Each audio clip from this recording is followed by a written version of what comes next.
Welcome to Subtle Propaganda. I'm Drew, coming to you live from the volcano that will one day destroy us all. Joining me is Three Circles Mike, who has no idea what a Venn diagram is, Integrity Joe, who's late in light, and Rob. We will be talking about pop culture, world news, politics, military culture, fight videos, and the general state of the union. Are we charlatans? I don't know. You decide. Oh, and remember, like, subscribe, and share this podcast with your friends, and don't forget to tell us how wrong we were in the comments. What's up, everybody? What's up, man? What's going on? How is Friday, everyone? bro. We made it through the week. Capitol hasn't burnt down yet. Not yet, anyways. Did We're stuff here. happen? Things We're going ready. on? Things are happening again. It's not been a slow news week for once. Yeah. Bringing in 2021 strong. You know, we couldn't resist. Couldn't resist the 2020 trend more than a couple of days, right? This is just Well, that's 2020 continuing on. We're still Yeah. Yeah, it's Hey. December 37th of 2020. Right. exactly. Hey, man, that's what we get. We got through the 2020 election thinking, oh, that wasn't too bad. Nothing really happened. Right. Well, there's a bomb just waiting to go off almost 2 months later. Yeah, Or it's 2 like months literally, later. it's literally like a time bomb almost, right? It was just like everyone kind of thought like it had blown over, but the inauguration's in like less than 2 weeks or 2 weeks, week from Tuesday or something like that, or Wednesday. So like it's almost there, and then all of a sudden this happens because everybody expected a response like this, you know, a week after the results, right? But lo Right. and behold, Or almost instantly. Yeah. yep. You know, once it was determined who was going to be the winner, there's probably going to be some type of reaction. But what did you like? What did you guys think when you guys saw that basically the Capitol building had been stormed for the first time since, what was it, like the War of 1812? So it was like probably like 1814, something like 1812. that. Yeah. Yeah. I mean, I don't know, man. I wasn't surprised. I wasn't super surprised. I figured something bad was eventually going to happen with all this election fraud talk. But yeah, I mean, I wasn't. I was surprised in the sense that these people had kind of stormed the Capitol, and they weren't met with like the level of resistance that I would think you would be met with in DC. So like I don't know. I just envision that there's always been so many marches and so many protests in DC. I just envision that like they know how to do this and they're like super ready for it. And then all of a sudden, like some dude's like sitting at Nancy Pelosi's desk. Like I never expected that to happen. Yeah. Yeah. What about you, Joe? What'd you think? Yeah, pretty crazy. I mean, excuse me. I mean, I didn't expect it to go to the Capitol. I mean, with everybody, there was like 10 million people there, 6 million people, something like that. But I thought it was going to be a good protest. You know, I didn't expect everybody to go run to the Capitol, but I don't know. I didn't really. Once I found out they were in the Capitol, it is surprising how many people just kind of like walked in there. You know, so. But Yeah. no, I mean, only one person died, which sucked. But what do you expect to happen when you're storming the gates of the Capitol and people are pointing guns at you? So Well, I think it was 5 total deaths at the end of the day. Just one got just straight shot through the back. Like A bunch of goobers just keeled over and died. it was like, yeah, it was 5. It was 3 medical emergencies, 1 officer, and then the chick that got smoked videos. Yeah, everybody saw that. Yeah, she's like a vet out of San Diego, right? Like a Air Force vet. 14-year Air Mhm. Force. I saw a video of her like losing it in her car driving, man. She sounded hostile. Yeah. I mean, I don't know, man. It seems like a lot of these people that were marching for this thing like heavily believe in election fraud and like a stolen election. I don't know. I'm not so sure about that. So yeah, I think I've said it time and time again. I think election fraud is probably just as prevalent as voter suppression. You know how like liberals always are bitching about voter suppression, conservatives are bitching about fucking inflated rolls or something like that. It's whatever, man. It's just flip side of the other coin. So Yeah, they Yeah. lost, and so they got to come up with an excuse or something like that. It's no side's ever going to be happy. It's always going to be someone else's fault as to why they lost. So yeah, Yeah, I mean, if there is election fraud, then prove it. yeah, I mean, well, and that's the thing is like I don't want to derail this too much, but you've seen like every major court has completely just tossed anything that's come their way from an election fraud perspective. So like Right. I guess we can keep believing that there's a conspiracy, or we can kind of trust that the judiciary is has somewhat of a brain in its head, I guess, if you could say, so to speak. Um, but yeah, man, I think it's just a bunch of bullshit. I think anybody who has been following politics knows exactly why Donald Trump lost the election, and that's because he's just an unrelenting fucking asshole who wouldn't just admit where he was wrong. Yeah. And even in this to this storming of the Capitol, his response and his rhetoric has just been very subpar. It's a shame. Yeah. Yeah, you can only do that type of strategy, I guess, for so long before it kind of eats you alive or kind of bites you in the foot, right? That kind of worked a little bit when he was getting elected, but probably should have realized that I probably need to tame this down because it's not going to work forever, And It works. It works when you're winning. Yeah. Like you once said, Yeah. you're gonna win so much, you're not gonna know what to do. Yeah. It seemed like he doubled down. You're gonna get right? sick of winning. You're gonna get sick of winning. Well, the thing to me is more like the rhetoric, like in the last year. That's really what I think turned the tide on him. I think the federal response for COVID was fucking dog shit. Which don't get me wrong, I think the federal response to most things is dog shit. That's the government. Government is inefficient by nature. That's what I mean. Mathematically, it is inefficient. But more to the terms of like saying, for instance, like here in New York City, I don't agree with, the way that COVID was handled here. I think that there's lots of things that I could say on that, but just saying, I think I've mentioned this before, Trump sends the hospital ship up here, right? We're having lots of infected, lots of deaths. One of the worst in the country by far, one of the worst in the world at the time, like early in the pandemic. He sends the hospital ship, and then he plays a fucking video from the White House saying, "Oh yeah, look how great I am." Like, Donald, that's my stuff. Like, I pay taxes for that. That's mine. Thank you for sending it to me. Your constituent who is in need. It's just stuff like that, man. That like I was a fan. I'm conservative. I like to think that when you have somebody with conservative values, even if he, in my opinion, was a false conservative, a fake conservative, but somebody who at least is going to kind of keep the enemies from the gate with some of this crazy shit that we've seen recently coming into politics, especially like on the left side of things. Until I started seeing stuff like that, man, it's just like, dude, seriously, you're spitting in everyone's face. First of all, you're not doing anything for me. I'm stuck in my house in the middle of a pandemic, locked down, and then you're gonna make me fucking grovel at your feet for giving me my tax paid stuff. It's just like, dude, I'm not gonna vote for you because of that. That's where politics is now, though. It feels like it's not for the people anymore. It's about how can I advance in my political career? How can I make myself look better?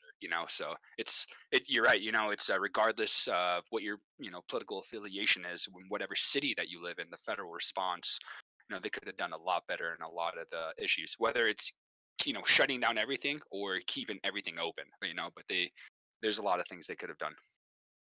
Yeah. A lot of cover your ass, right? Yeah. Right. Or take any victory that's anything, because the news cycle's so fast. Take a victory today, take a victory tomorrow. No one's going to remember what you said 2 days ago. They're just going to remember like, oh yeah, I remember he's had I remember like him winning a lot of stuff. I remember him not having a lot of bad stuff, but they couldn't tell you what those were for the last 3 days. So.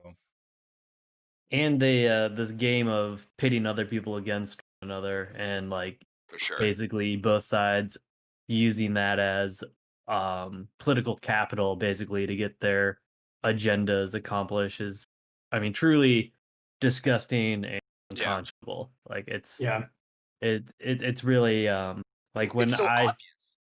Well, I mean, it's become that now. It was never this far or this close to the surface before. Yeah. But like when I first saw like the Capitol being stormed and all that stuff, I was like, initially, like your initial like emotional reaction is like disgust, and like what the fuck is going on? But then I was like, wait a minute, it's mostly peaceful. What's everyone complaining about? Mostly peaceful protest. I don't know what everyone's complaining about. Very true. Yeah, I Only mean, small, for sure, only that double small little standard. contingent got out of control, got out of hand. It's like 1,000 people, you know. Yeah. I've been having that conversation like pretty much since it happened with people that I know, where it's, you know, to me it's like I don't see how I don't see how people don't make the connection in their own mind that they were silent. Like, so for instance, like, you know, just couple small facts about like the George Floyd protests. Those protests that resulted in riots, right? Like, I guess we can get semantic. I had this argument as well, whether, you know, the semantics of protest or riot nowadays is, to me, they're kind of synonymous, right? Like, none of these things are ever protests. They're always people getting dressed in their Sunday best and then going out to march. And then the next thing you know, Foot Locker gets broken into and, you know, stores get burned down. And I don't know, all types of terrible things happen. But anyway, $1 to $2 billion in damages across the country, 150 federal buildings destroyed or damaged, you know, not reduced to rubble, but damaged. You know, I mean, it's completely not comparable to what we saw over the past like 9 months, especially from the federal government and a lot of the politicians' endorsement of what was happening. Protesters, you have a duty. Don't stop. You know what I mean? Stay in the streets. Keep protesting. I mean the bail you out thing. I think that was somewhat. I don't know the whole thing with that. That was like there was some fund or whatever they were contributing to. I don't know a lot about that. They said that protesting was more important than following the health restriction guidelines of COVID for a deadly pandemic. They said that no one condemned the violence that would happen at night. They loved the protests. No one condemned the violence at night. So I see your point, Drew. That was gonna be my thing that I was gonna say too. Is like, wasn't it cleared and they were back in recess by like 8 o'clock at night and going back to what they were doing? So it was like, you know, that's the big difference too. Is like this one. Yeah, it was really bad for the daytime it was there, but then it was gone by night, and you didn't wake up to people being shot throughout the night and stores being burned down. Like, yeah, they looted some federal buildings, which it goes into a whole nother story that, you know, we can talk about, but the duration and the intensity, I would say, was nowhere at the same scale at all, you know, which plays a lot into the narrative and what you get out of it, you know. That's why I would like to give my official power rankings of the group protesters. Might shock some people out there, but BLM 1, MAGA 2. Step up your game. Yep, every game up. You had one night. They had like 7 months. Yeah, dude. I mean, I don't know. But they did get. I find that. I was gonna say they did get the podium though. No. It's a lectern. Dude,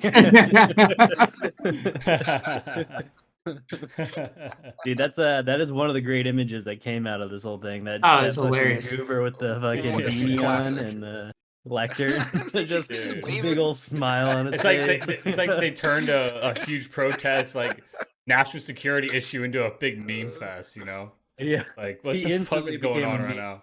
Yeah. You can look him up now. It's a meme guy, or it's a podium guy meme.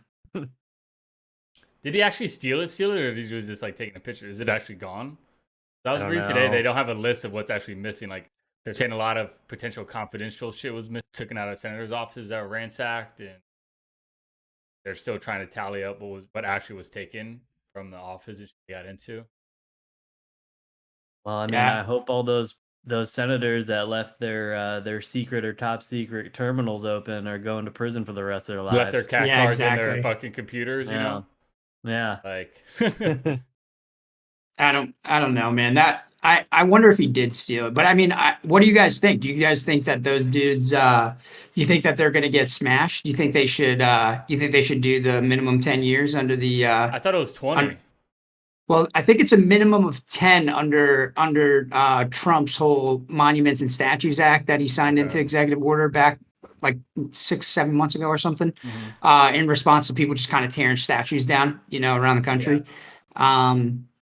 I mean, I don't know. I guess, you know, the Capitol is a monument. It's So a giant monument. it's a giant monument. It's been Maybe the around. most important Yeah. monument.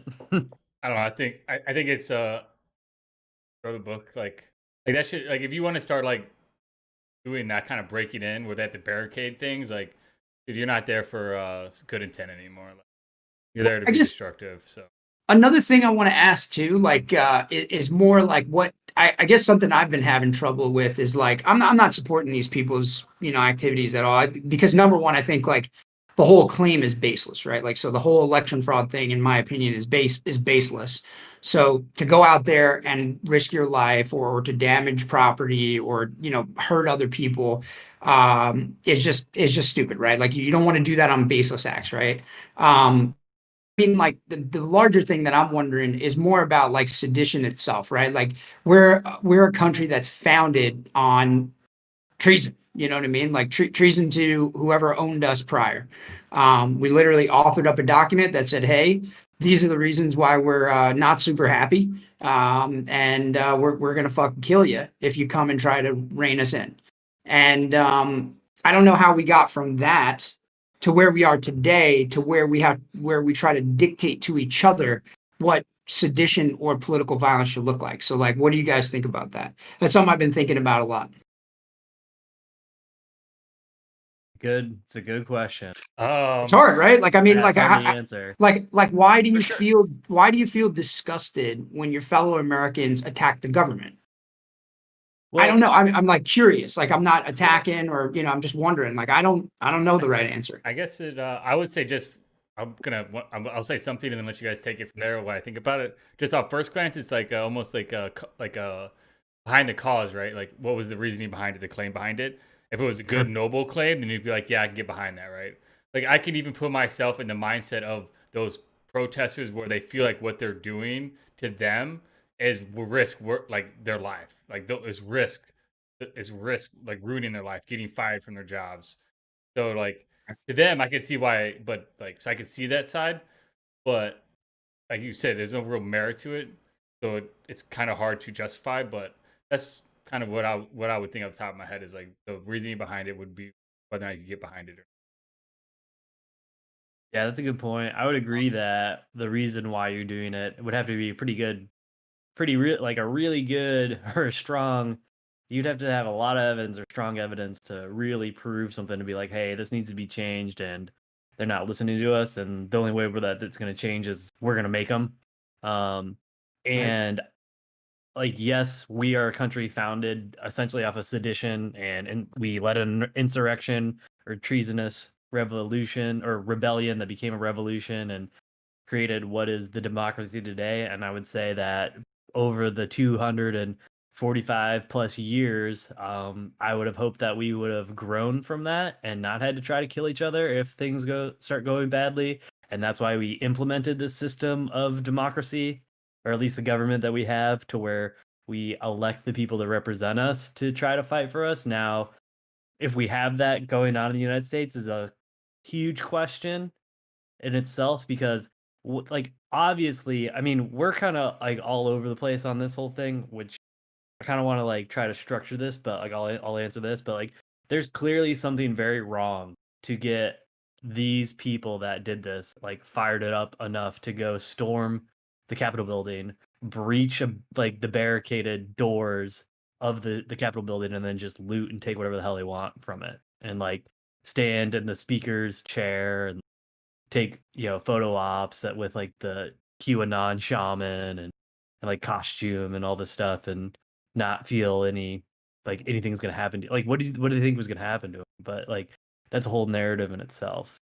No, yeah, I agree, and I'm happy to do any kind of structure you think is best, Drew. But as far as like to that point, I think you could say the same exact thing that like I said, $1 to $2 billion in damages, 150 federal buildings damaged, many cities with entire neighborhoods sacked, literally burnt to the ground.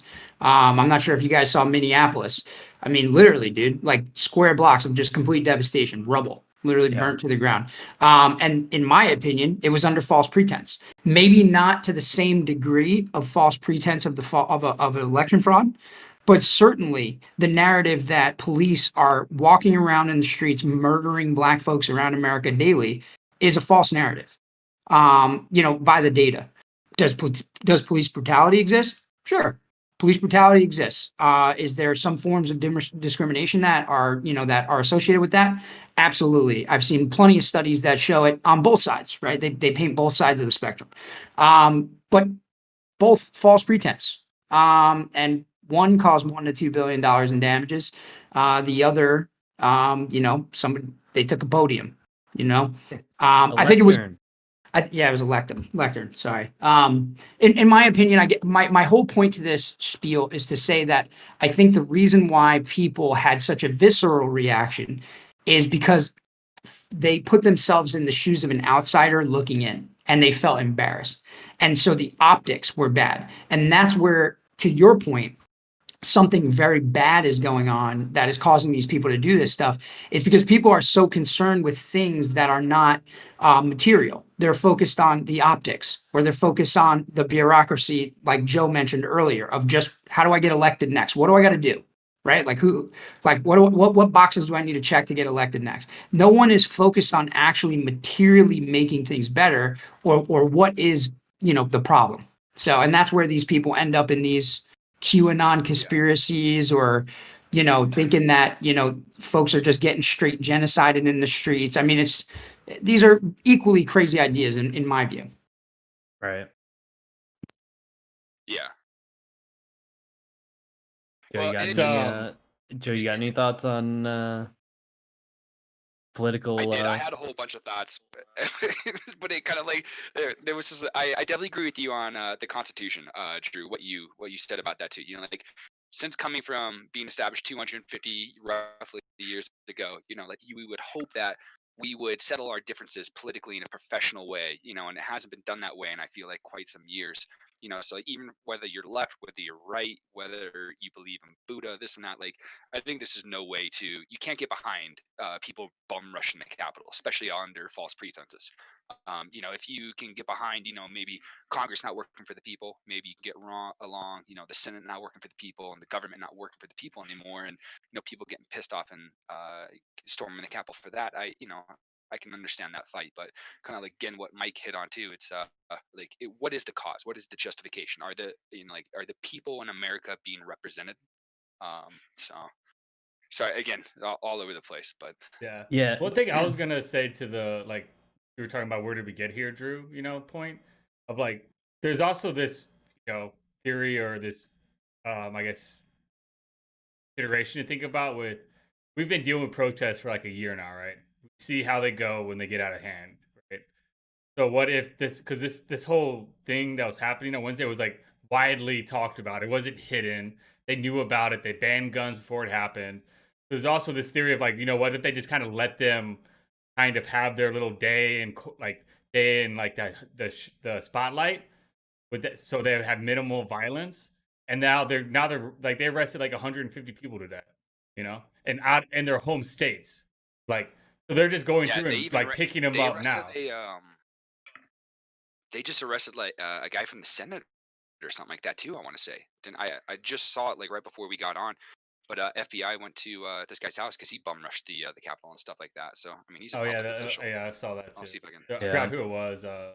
But yeah, so there's also the theory of maybe they kind of let them do their thing to prevent less violence and the longevity, right? Let them go in, take their pictures, get their victory, right? And then it's over by dinner time versus a standoff. And now you just go and arrest them all. You have everybody on CCTV camera, right? Which I think is an interesting point to think about. Well, Mike, I mean, you also have to think about, this is something that I've also been thinking a lot about. And it's I try to put myself in the shoes. Look, I'm not a QAnon guy. I'm not a conspiracy guy, or at least I try to think I'm not. Willing to take anybody up on a challenge if they think I am. But I'm at least in the political realm. I got plenty of conspiracies, but definitely not in the political realm. But yeah, I mean, dude, do you want to be the dude who's standing at the barricade who starts gunning down Americans wearing fucking red, white, and blue and waving American flags? I don't want to be. No. I don't want to be. I mean, are they burning down buildings? Are they trying to kill people? Are they inciting violence? I mean, it didn't. I guess it didn't seem like it. So if they're letting them through, that probably was major, major. Good intentions, bad judgment. Oversight. Type of, yeah, that Oversight, was not a good idea. That Yeah. wasn't a good idea. But to the point as well, like, people are like, oh, why don't they just go in there and gun them all down? It's like, dude, Why don't they use I tear mean- gas like BLM, like the BLM protest, right? Why don't They- they use well, all that? But the thing shit? is, they They did. did. yeah, they did. Yeah. Yeah, but not to the exactly. same level, though, Exactly. right? That's what they're complaining about, or am I miss? How do you It- how do you that even part? measure that? I mean, How do you measure exactly, that? exactly. Yeah, I guess that's true. Quantify And that this is for what me. that's the hard part there too. Like for everybody storming the Capitol over in Oregon as well. Like the police officers were very restrained. They didn't, kill anybody over there. It's the same thing with the Capitol. They gave people room because I agree with you, Rob. Like these are American people, and you're aiming guns at them, and like you're taking their lives. I mean, that girl was a 14-year-old or a 14-year veteran. I mean, she was wrong in every aspect of storming the Capitol. And I mean, dude, you mess with the bull, you get the horns. But I know I don't want to be the guy on the other side of that fucking gun. So like, what do you do? I mean, and I thought a lot of people showed restraint yesterday. So I mean, black, Well- white, whatever your fucking color, religion was. Well, let's do this. I want to kind of structure this discussion in like three major like subsections. Good The point. events leading up to the protest itself, and then like post-protest or reactions, like the aftermath of it, essentially. Does that sound good? Or... Yeah. No, I'm Okay. happy to. Yeah, it's that's good. a good idea. Where do you Really want to good start with proceeding? Like election? Sure, we can start with the election. I was just gonna go straight to the the Georgia Senate runoff. Okay. Because, Yeah, I no, mean, that's we- perfect. Yeah. But I mean, we could litigate that. Like, yeah, obviously the general election highly disputed, depending on which side of the aisle you fall on, about whether the validity of the election. But I would say, like, ultimately, the fate was sealed in the Georgia runoff. Both Republican incumbents lost their seats to the Democratic challengers, and it officially made the 2020 election a blue wave. So, Democrats won the presidency, the House, the Senate, and basically that caused what we saw on Wednesday when the Congress got together to certify the election results, where this entire time certain prominent senators and Donald Trump himself and a lot of people have been disputing the results in certain countries certain states. And so when they were certifying the election results, over 120 Republican congressmen and 12 Republican senators disputed the election results in certain states. The most notable senators were Ted Cruz and what's his name, Hawley, Justin Hawley, I think maybe. And actually, Mitch McConnell, if you haven't seen it, you guys should look it up. He addressed the Senate before the voting on the certification even happened, and he basically said it was like he had been in Congress for 36 years, and he said this was the most important decision he had ever overseen, and that he was voting to certify the election result. And it's actually a really good speech, and I don't like Mitch McConnell, so that's saying a lot. That fucking turkey neck, man. Don't like him. Yeah, And his that's how you know. fucking When they got the bruising- jowls, they'll send you to die for your country for sure. That's right. For sure. Definitely.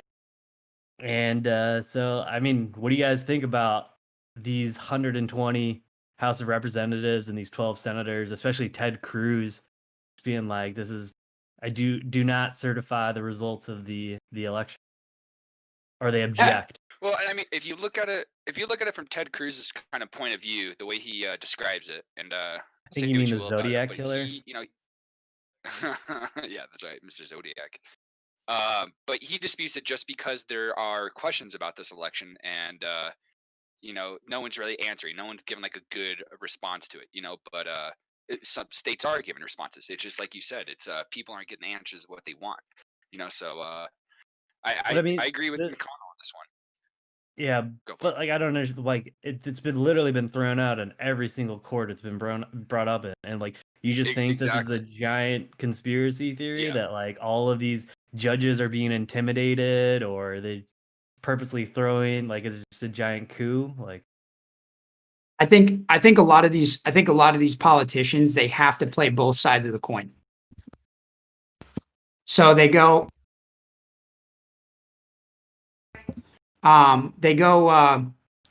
both sides of the coin, right? They go first, they're going to be all in on election fraud because that's probably where their constituency lies, right? Their constituency has questions, and they're hearing that these are the grumblings. This is how they're going to get elected, and right, now that not to interrupt you, Rob, but that was one of the points Ted Cruz brought up was that 39% of Republicans do not trust the results of the election.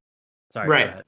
No, yeah, and I think that's kind of the first reason why these guys are even going to get on that side is, it has elections have consequences, right? And we know that to politicians, this type of polling data is going to have consequences as well for their careers. So, of course, they're probably going to slide their best hand forward and say, hey, yeah, maybe there's something to contest about the election. Mail-in votes, we don't fucking like that. There's something going on. We haven't gotten all the answers that we want. And then on the other hand, now that the rhetoric has brought violence out, they're going to start to flop. First they flipped, now they're going to flop. And I think it's just a classic political move. I think that there are, it's kind of one of those things where you have like an unwinnable fight, but you still take a stance, right? You know what I mean? You still kind of like, Right. it's like the guys who voted for the Iraq war. And then afterwards they're like, oh, well, it was one of those things, it was one of those things. Like they just kind of try to float into the background to where you just don't notice them anymore for a little bit, and then or they try to switch the subject. It's going to be one of those things Like where authoring the crime bill, but then saying you're going to be the champion of minorities exactly, and colored people in the United States as the president of the United States. It's like, exactly. They thought it would be a low consequence thing to jump on, right? Like okay. All I have to do is say, man, there might have been election disruptions. I don't need to even commit myself. I just need to say that there may have been, and we need an investigation, and people are going to like me for it. Seems Or they're pretty not low. gonna That's hate low you, right? consequence, right? Like, yeah, that's easy. That seems like an easy thing. So I think that's why a lot of these guys jumped on board with that shit because it's just they're just grandstanding. That's all. Yeah. It's an easy wave to follow, right? So that you can do something but not do something at the same time, right? Like, let me follow this wave. So right now everybody's kind of like, I can say I don't know and not really get hit on it or be like challenged on it, and I don't have to have a really a stance, right? And then you get over the course of it, as like you said, like the constituencies in their districts might just end up deciding left, like which way they want to go with it, and then you make your decision, right? Or maybe you just play the card of I really don't know, there's not enough evidence, and then you can just play that card, and you can't really you just be like, oh, I just don't know, and then no one can really hate you. You're playing like the moderate card, I guess, is the best way to sum it up. Not picking a side because there's lingering shit. Yeah, it's like fence straddling essentially, and just seeing which Yeah, way yeah. the outcome's gonna go, and you go towards it for the most political will as possible. Yeah, Yeah, because you don't know which way to go. Yeah, exactly. yeah. Fair I weather mean, politician. It's I nothing think new that's too. all. I mean, It's all they these guys did are it back. doing. Yeah, I mean, they did it back in in 2004 with the Florida election. The Democrats did the same exact thing. So it's just like you say, grandstanding. They just want to put their name out there. Well, Make sure it's a that game theory thing, right? Like if it's low cost and high opportunity, why would you not take it? I mean, it's Yeah. just it seems like it would be, but I think that they didn't understand that there would be ramifications like this. Yeah. Like to the proportions of what it got to. Right. The other thing is Donald Trump in the lead up to the Georgia runoffs gave a really big speech where he basically told his supporters that like, look, we're gonna go down Pennsylvania Avenue and we're gonna let them know that we dispute that they stole this from us and that this is not the accepted result of the elections.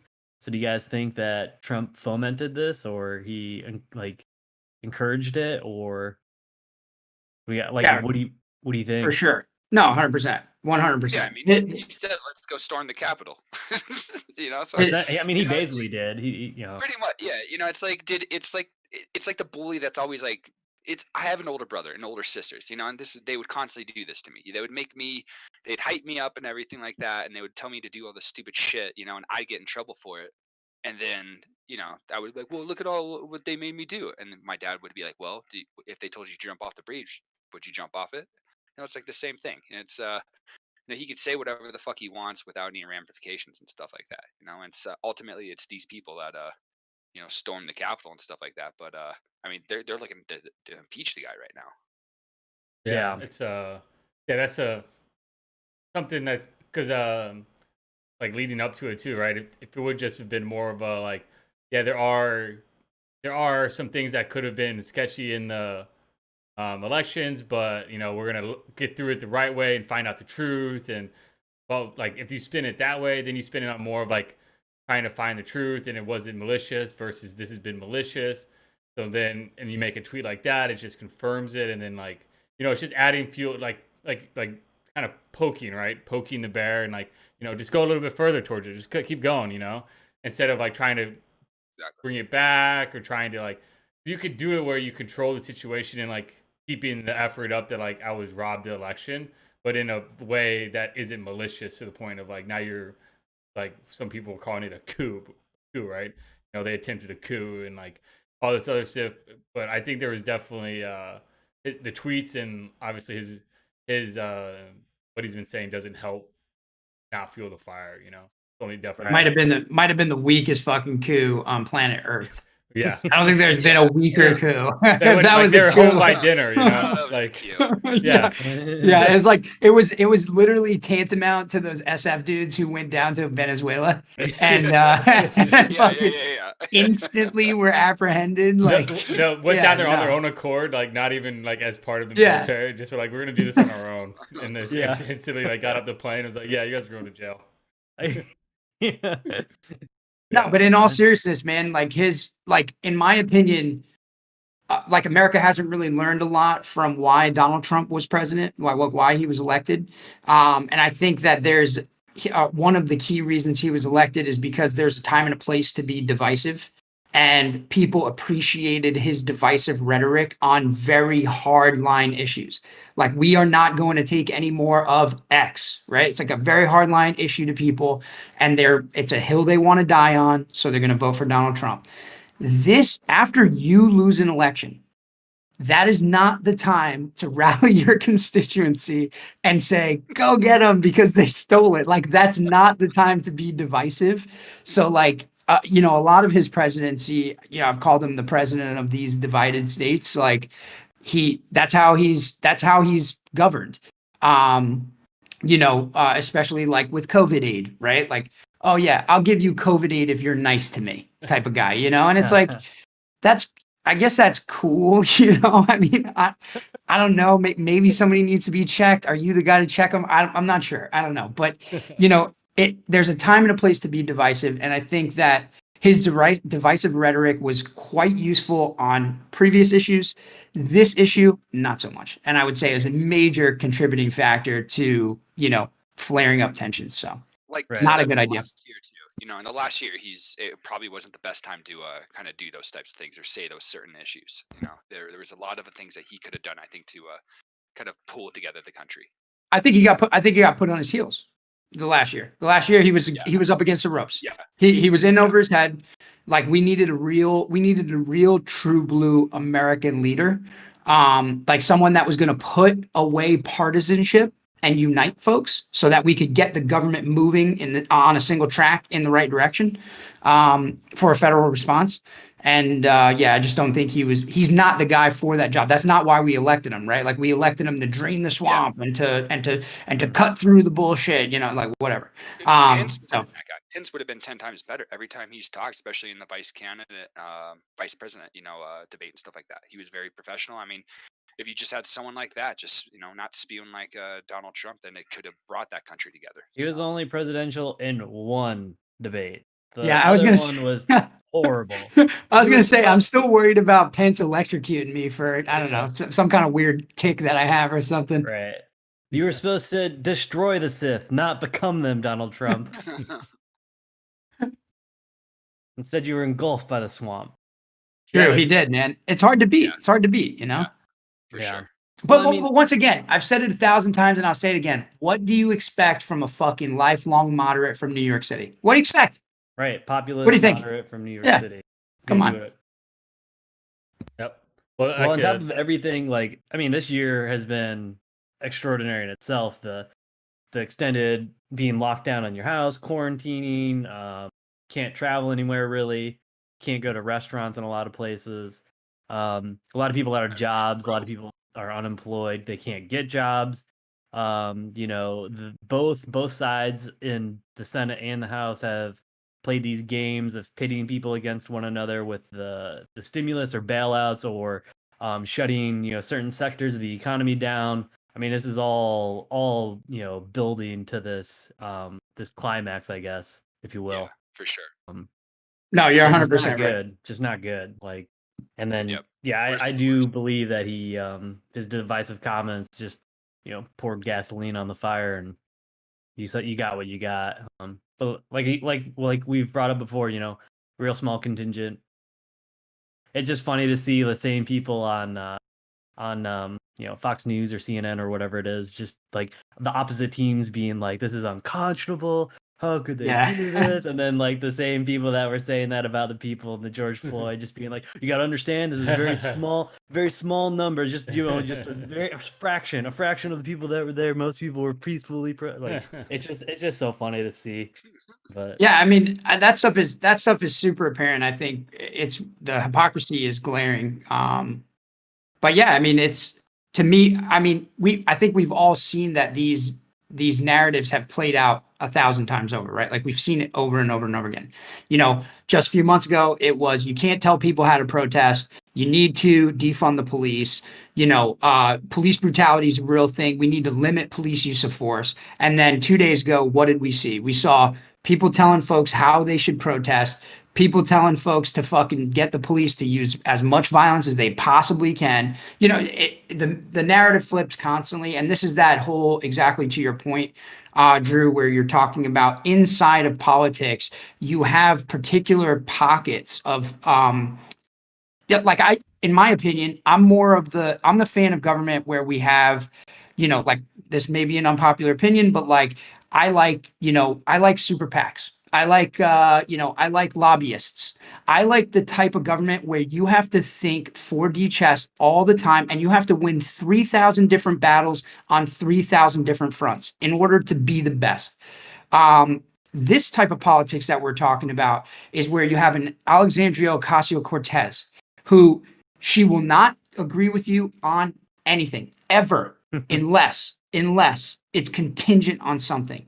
That is kind of like party boss politics, right? Where we're going back in time. We're going to Tammany Hall now. We're going back in time, and we have a party boss who, if he gives you enough tickets for favors, you get to get on the ride.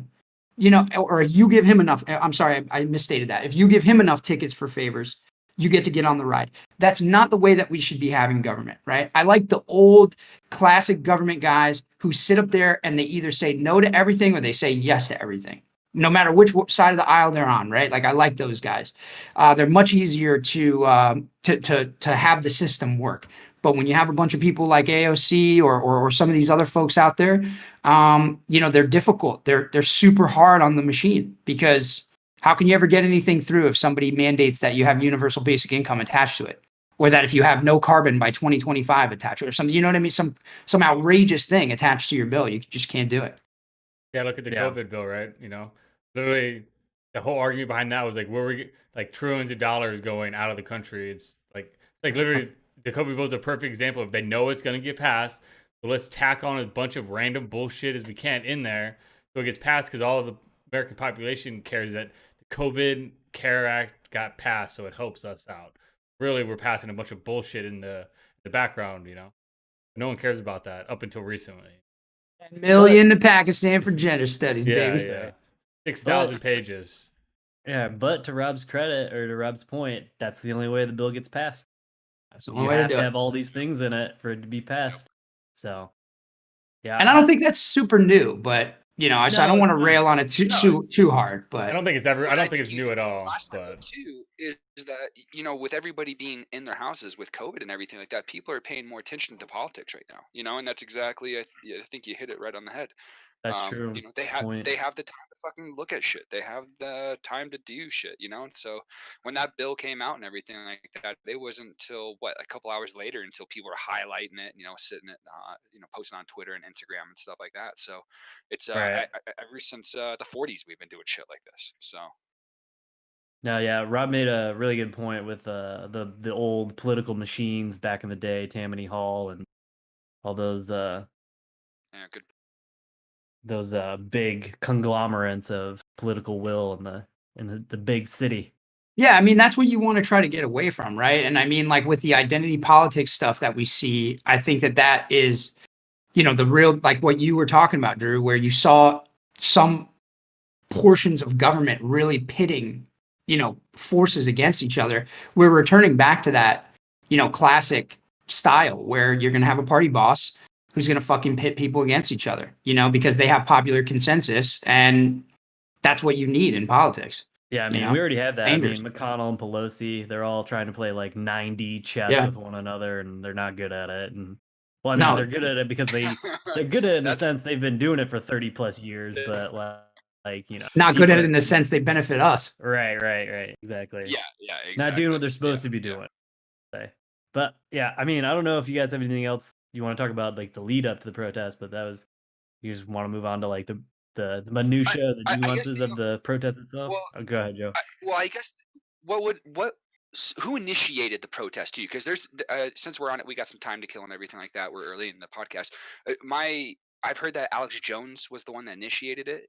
What do you guys? What you've heard about that? Saw a video. So, we can go all day about this, but but like, how did this come around? Because it was first to be like 1 million people, like then it got to 6 million, and it just kept like growing and growing and growing. But like, how did these people originate here? Well, does anybody know? I guess first question is, anybody know how many people actually showed up in total? I was trying to find that today, but I couldn't figure out how many actually showed up. Yeah, I don't know how many. I don't know the total. No. I haven't seen any hard facts on what the total was. I haven't even seen any hard facts on like how many bodies crossed the threshold into the Capitol. Yeah, I haven't seen any hard numbers on that at all. Which seems like it would be easy to get. 10,000 is what I heard. So, and that's a big old range. Yeah, exactly. Yeah. Yeah, like the couple hard numbers I have from that was like 100 people got arrested, 5 guns were taken, it's the pipe bombs. 50K reward. Pipe bombs. If you can find the guy with the pipe bombs, 50K reward. And then a couple laptops were stolen from senators' offices. That's so like the national security aspect of that, and also the national security aspect of like world leaders looking at it from outside looking in, unrest style. How we look to the world. Right. Yeah, that's really all I could find when it comes to like. 'Cause I was looking for the same thing. Like I was looking like how many people were there, how many like the total like amount injured were like a couple dozen injured, and the 5 deaths we talked about. But yeah, there's no like hard steady facts of like how many people were there, all that stuff. There may or may not have been a slightly balding man sneaking out with a Declaration of Independence. Yeah, exactly. Nick Cage, baby. Yeah. Fucking dude, again, 2020 and 2021. The one thing that's brought to the table is the meme game. Like, okay. I don't know if anybody can outbeat the memes of 2020 and 21. Like, impressive memes, man. Fucking good. But yeah, I don't know the who world's in his initiated head. it. I don't know who initiated it, Joe. Yeah, that's a good question. I thought it was just built up through like the Proud Boys and the QAnon. Yeah. As far as I know, yeah, it was like the Proud Boys and the QAnon were, ramping up, fomenting, if you will, support like this. But I think this was decided a while ago because I believe once it was seen that Donald Trump wasn't gonna win the presidency, you had the Georgia runoffs, the Tuesday before. And that Wednesday would be like, we're going to make a statement. Like, we're not going to stand for this. Like, the election was like, it was the stop the stealing of the election. Like, that was it's just all these other groups or like, these people that feel disenfranchised, or there was a lot of voter fraud or that there's a lot of questions to be raised about the election. Just this was the day to make a stand, and there's all these people turning out to support Donald Trump, so he's just gonna jump on that and be like, oh, look at all these people coming out to support me. This is I was about to say that tremendous. That probably boosted his ego. Exactly. He couldn't. That's probably also why he couldn't help not tweet something stupid, because he just loved the fact that he just had everybody else is hating on him, and he lost the election, but then he got these guys out there ready to go out and fight for him, and he's just loving that shit. I mean, another thing that I would say too about the lead up is just I think that this is maybe just fairly obvious, but we didn't really kind of hit it directly. Is just general mistrust of the government. You see it with COVID, right? With your government officials or folks that are getting this vaccine. I can't tell you how many videos I'm getting from all my friends that have it's a fake vaccine, or it's or they're using saline. It's changes your DNA. Dude, it's just it's just a general mistrust of government, and I think that that's the huge piece, is that people do not trust what is coming out of Washington, D.C. They just don't. And that was part of, and I didn't want to derail, and I don't want to derail. I just want to kind of touch this one more time. That was kind of what I was asking you guys about sedition earlier, is I think that a major piece of this is that people really, really, really have some hard feelings to the government. And I don't know how you fix that. No, that's a good point. That's a really good point, that people have less faith in the government than probably maybe since the Civil War. I mean, dude, Great Depression, as well they should. I mean, I'm not a big, not to bounce around too much. I'm not a big let's give everybody a bunch of money socialist guy. But dude, if the government tells you can't operate your business, and now you're literally starving, you have no money, you can't pay your bills, and the government cuts you a $600 check. $600, dude. And they didn't even want to do that. They didn't even want to give out $600. Yeah. Wasn't it? It's yeah. I mean, yeah, it was nothing to start with, and then it was zero. Yeah, it was just gonna be it was basically gonna be another round of these companies could take out PPP loans, essentially. Yep. And that you would essentially trust these large companies to trickle down into helping everybody. You want to know what's hilarious too? Is my school, one of the largest and richest in the country, in the world, they just made CARES Act funding available to students. Just now. Yeah, you were telling us that last time, dude. It's almost 1 year, dude. Unbelievable. Super efficient trickling. Very good. It's very efficient trickle. Yeah. Sorry, I didn't mean to derail, but just a couple points on that to the lead up. Sorry. Yeah. That's all good. Yeah, I think that's all I really want to talk about that day, because I wasn't sure if we had any more facts of numbers of anybody heard anything, because I couldn't find anything. Yeah, nothing I would plant my flag on that I saw. I tried to find numbers, but I didn't find anything that I'd really stake my claim on. Yeah, me either. Again, millions of people is what I heard. Who knows what that means, though? Yeah, and when you hear ranges 1 to 10,000, it's kind of why'd you even say a number? Yeah, exactly. thousands would have done just as good, Could have been one guy. Could have been 1,000 girls. We don't know. Who knows? How many people there? I don't know. Incalculable. A lot. Yeah. 1 to 10,000. Yeah. Hey man, the park, we have all these fancy sensors at the park where we can literally monitor how many people go visit Old Faithful in a month. There's no way the fucking Capitol building doesn't have a sensor on them that tells them how many people go through the doors. Well, apparently the Capitol system doesn't even have a fucking alarm system. So. Well, not if you think they let them in. Yeah. Yeah. They fucking pushed the little ADT buttons and said, "Come on in." Yep. You guys want to get into the protest themselves, I guess, or the? Yeah, let's do it, man. Yeah, for sure. Yeah, I mean, I don't know really much what to talk about other than we get into talking about the what was her name? Ashley Babbitt, what was her name? Yeah. That whole situation. Say her name, Ashley Babbitt. Did you see people get mad about that? Oh my god, yeah. Who's that again? I don't remember hearing her. I don't know if I read about her. She's the young lady who got capped. Oh, I didn't remember her name. Okay. Yeah, she apparently had descended at some point. You can go look on her Twitter right now into a QAnon madness, and unfortunately died with a Trump flag around her neck. Yep. Yeah, I don't know if you guys want to. Yeah, no, I mean, I think from the actual protest itself, I mean, we've seen tons of protests in DC, right? I mean, I don't know. Like I said, it's it's not a bunch of people walking around with pussy hats on. It was a bunch of Trump folks, and they're like, I assumed that they were just going to march around and say somebody stole the election, and then I guess they busted in. I mean, I'm not sure how or paid actors, Rob. Yeah, well, yeah, that's I think like when it comes, I mean, unfortunately, man, that chick, it's like, dude, when you start busting into federal property and dudes with guns they're confused. They don't really know what's going on. You're gonna get shot. You know what I mean? That's just a fact of life. It's unfortunate that she did get shot. It's, in my opinion, super unfortunate that they shot her from that range. I mean, anybody who's done any kind of gun work knows, like when you're coming into a room, hands, right? Like you're looking for guns, you're looking for weapons, right? You just see some chick like coming through a window with both her and you shoot her in the face. I mean, I don't know. I wasn't I wasn't in those shoes, right? I'm not gonna armchair quarterback the guy. I'd like to think maybe I wouldn't have taken that shot. But yeah, I mean, it sucks, man. You break into federal property, that's how it goes. So. Hell of a shot, though. That there's only one shot, though, too. I mean, hell of a shot. Well, it's also he shot her from like 3 feet away. Yeah. I mean, he shot her in the face from 3 feet away. It's like not a hell of a shot. Amazing that there was no pass through or anything.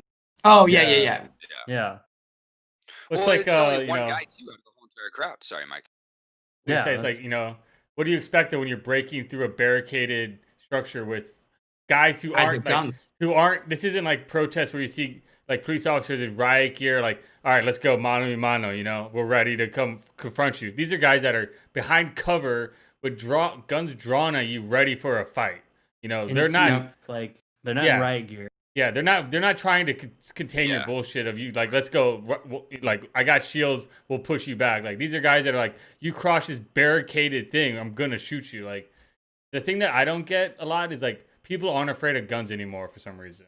Like if I have a guy on the opposite side of a barricaded thing for me pointing a gun at me, I don't know why I don't think he's gonna shoot me, because I'm pretty sure he's pointing at me to shoot me. I don't know why. I think that's a symptom of like the American psyche has kind of completely forgotten how we've gotten here, and how we've gotten here is through a whole lot of bloodshed, and they just don't. They fucking blacked it out. They drank a fifth of whiskey and just said, nope, not remembering that.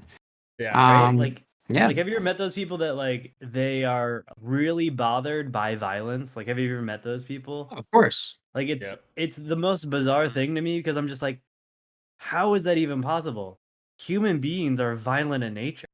That's how we got here, right? Like, it's the same thing we talk about with the police. Like when we've had our conversation where it's like, yeah, I mean, the dude was, going like the guy's grabbing for an officer's gun belt or pulls his taser, which kind of looks a lot like a gun. And when you're in a fucking fight, it's tough to tell. And so the cop shoots him, and people are like, oh my God, what? How could that happen? And it's like, well, have you ever been in a fight? You remember how things were just going, it was flashing, and the next thing you knew it was over? Well, now just imagine that with guns. Yeah. And now that's what happened. What do you mean? Like, everyone was scared to fucking death and someone got shot. Like, I don't get where the disconnect is.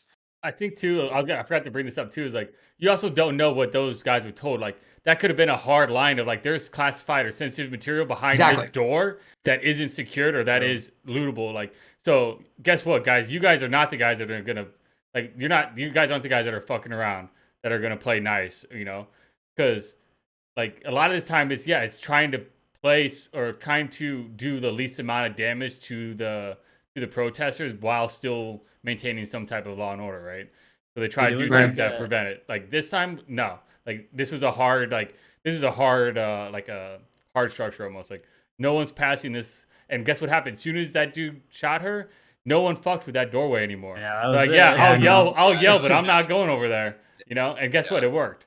What? I hate to be the guy who had to shoot her, but we also don't know what they were briefed on, what they were told, or what is behind those doors. There's a That's reason crazy, why man. that side was locked down. Sorry, It's go like ahead. very similar to like an embassy attack, right? Like when the locals basically just start rebelling against the foreign U.S. embassy, like in like the country's native soil. Like it's kind of what it reminded me of a little bit. Not as violent as some of those as those can get, but Well, it's a very lot of the similar. same rules, right? The embassy guards and the Marines can't really do shit besides kind of Right. take the brunt of it until it gets to the point of like, all right, you crossed this line, now I can retaliate. And I think that's kind Yeah, of this is what the we line saw, in the sand of no further advancement or whatever. Yeah, like you can go out there and bitch at me and yell at me until this point. Right. It has to be that. I mean, it's a tough situation. It's a because the counterfactual is that I can think of off the top of my head is that 75-year-old man in Buffalo, New York, who got fucking subdural hematoma to the ground. Oh yeah.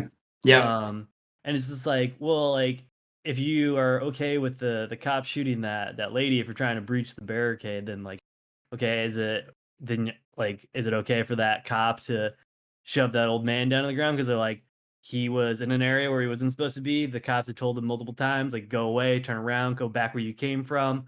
Like, But at that point, though, too, the threat is different. Right. It goes back to. That's what I'm going to say is okay, the situation. Sorry. The situation is different. Like, obviously, you're a bunch of cops. I think there's like five cops like right there. This dude is like a decrepit 75-year-old man. What is he going to do to you? Yeah. Like you're in control of the situation rather than, there's a angry mob behind a lady and then she's breaching a barricade where you're like, do not come any further. And like, she doesn't follow your instructions and then you light her up versus like a 75-year-old man. You don't have to shove like as hard as possible and like have him crack his head on the pavement. But, and I think there's something too to be said between reaching in a Capitol building versus on a street protesting, like right. be a lot more like your attitude should be a lot different towards who you're regulating or like trying to however you want to term it, versus if you're in a Capitol building and you're storming literally a federal building. It's definitely taking it two different dresses, two different, I guess, scopes to look at. Hard to compare the two. I mean, Right. I think it's a decent counterfactual. I mean, I don't find them to be categorically different because even though you're talking about two folks that are trained in threat assessment, and you can see that like when the chick's coming through the window, the officers are off to the side, and she's clearly coming through the window, presenting herself with nothing. So, she's obviously no threat. Like I said, I'm not armchair quarterbacking the dude that shot her. She, in all likelihood, I don't know, I'm not a fucking lawyer or a cop, but in all likelihood, she probably rated to be shot. Because like Mike said, they drew a hard line, man, and I'm sure that they said, don't fucking come through here or we're gonna shoot you. And unfortunately, she did it. But I think it's crazy that only one person, was killed. I figured, there would probably be more people that would get hurt or maybe even killed. But I guess they just kind of went in there, grabbed shit, and then left. Well, one lady got crushed to death. She was holding a "Don't Tread on Me" flag. That didn't help her. Stop it! No way, dude. Yeah, dude. Oh my gosh. That didn't help. How would you like to pull up to heaven wearing that thing? How'd you Oh die? my god. Yeah. Yeah. It's a funny story. Yeah. Yeah, there's also a video of the cop getting crushed. The one that died, but he didn't die that way. He died by getting hit with a fire extinguisher the next day. But there was a video too of a cop being crushed between like a riot shield and a glass door. They were pushing in the hallway. And it's a horrible video to be released. It's horrible. Like he's got blood on his mouth and like he's like he legit got crushed. Like legit, like stuck like this between a riot shield and a glass door, like this, with blood coming down his face and screaming for help. And like you just see the background, like it's just literally packed. The cops are just pushed in, like it's a bad video. And it's a cop that ended up dying the next day he ended up getting hit with the fire extinguisher. How many ribs did he break? All of them? Dude, I don't know, man. I wish. Yeah, it's not a flattering. It's not a flattering. I wouldn't want to go out that way on the news. Oh, that's for sure. My goodness, dude. I hadn't seen Yeah. that. Yeah, Real. I saw it earlier today. It's Yeah, not I haven't flattering. seen that one either. But I think the least violent, I think that's kind of something too to talk about, you know, like these are all like pro gun, like people that probably every single one of them have multiple guns, and no one brought any except for the couple people that did get arrested, but like, you know, there wasn't any like shootings that weren't like that were from like the protesters, you know, from a majority of people who were pro gun advocates. You didn't see any of that. You didn't see any I think stabbings. it goes back to like what I said. I don't think that these people are like, I don't think the people that were there hate America and like want to rip down our institutions and watch the world burn. I think they're just misguided and they think that there are like evil puppeteers in those buildings. You know what I mean? So like, why would they be stabbing each other? Right. Why, you know what I mean? They're waving American flag. They basically they're the type of people that are probably thanking the police at the barricade. You know what I Right. mean? Like Yeah. they're probably not down there like looking for trouble, I guess you'd say. And then all of a sudden, you know, passions run high because like I said, they're misguided folks that are conspiracy theorists who fucking think that there's some evil new world order that's being created inside the Capitol building. And so they run in there. Yeah, that's true. There's also videos of them taking selfies with some of the cops. There's a bunch of talk about that going on with like cops. Oh, who are sure, getting yeah. fired and shit now because there's videos of them taking selfies with them and like handshaking with them and kind of like, yeah, dude, come on, this is awesome. I like what you guys are doing. I'm on down, you know, type of thing. Well, that can lead us into the next point. The general overall police response. I think we could probably all agree that it was pretty abysmal. Not great. Yeah. Not up to par. Yeah, They I mean, denied like the help from the FBI and the National Guard or whatever, you know, multiple times. you would think that the Capitol Police would have a kind of like a plan for this type of thing, you know? Maybe they not- would have rehearsed it or something. I don't know. Yeah, it's Yeah, not the first time this has happened. He didn't get fired. I mean, he got fired, but he didn't actually get fired. He's resigning effective at the end of it whenever his leave or sick leave runs out because he's gonna be on sick leave for the remainder of his duration.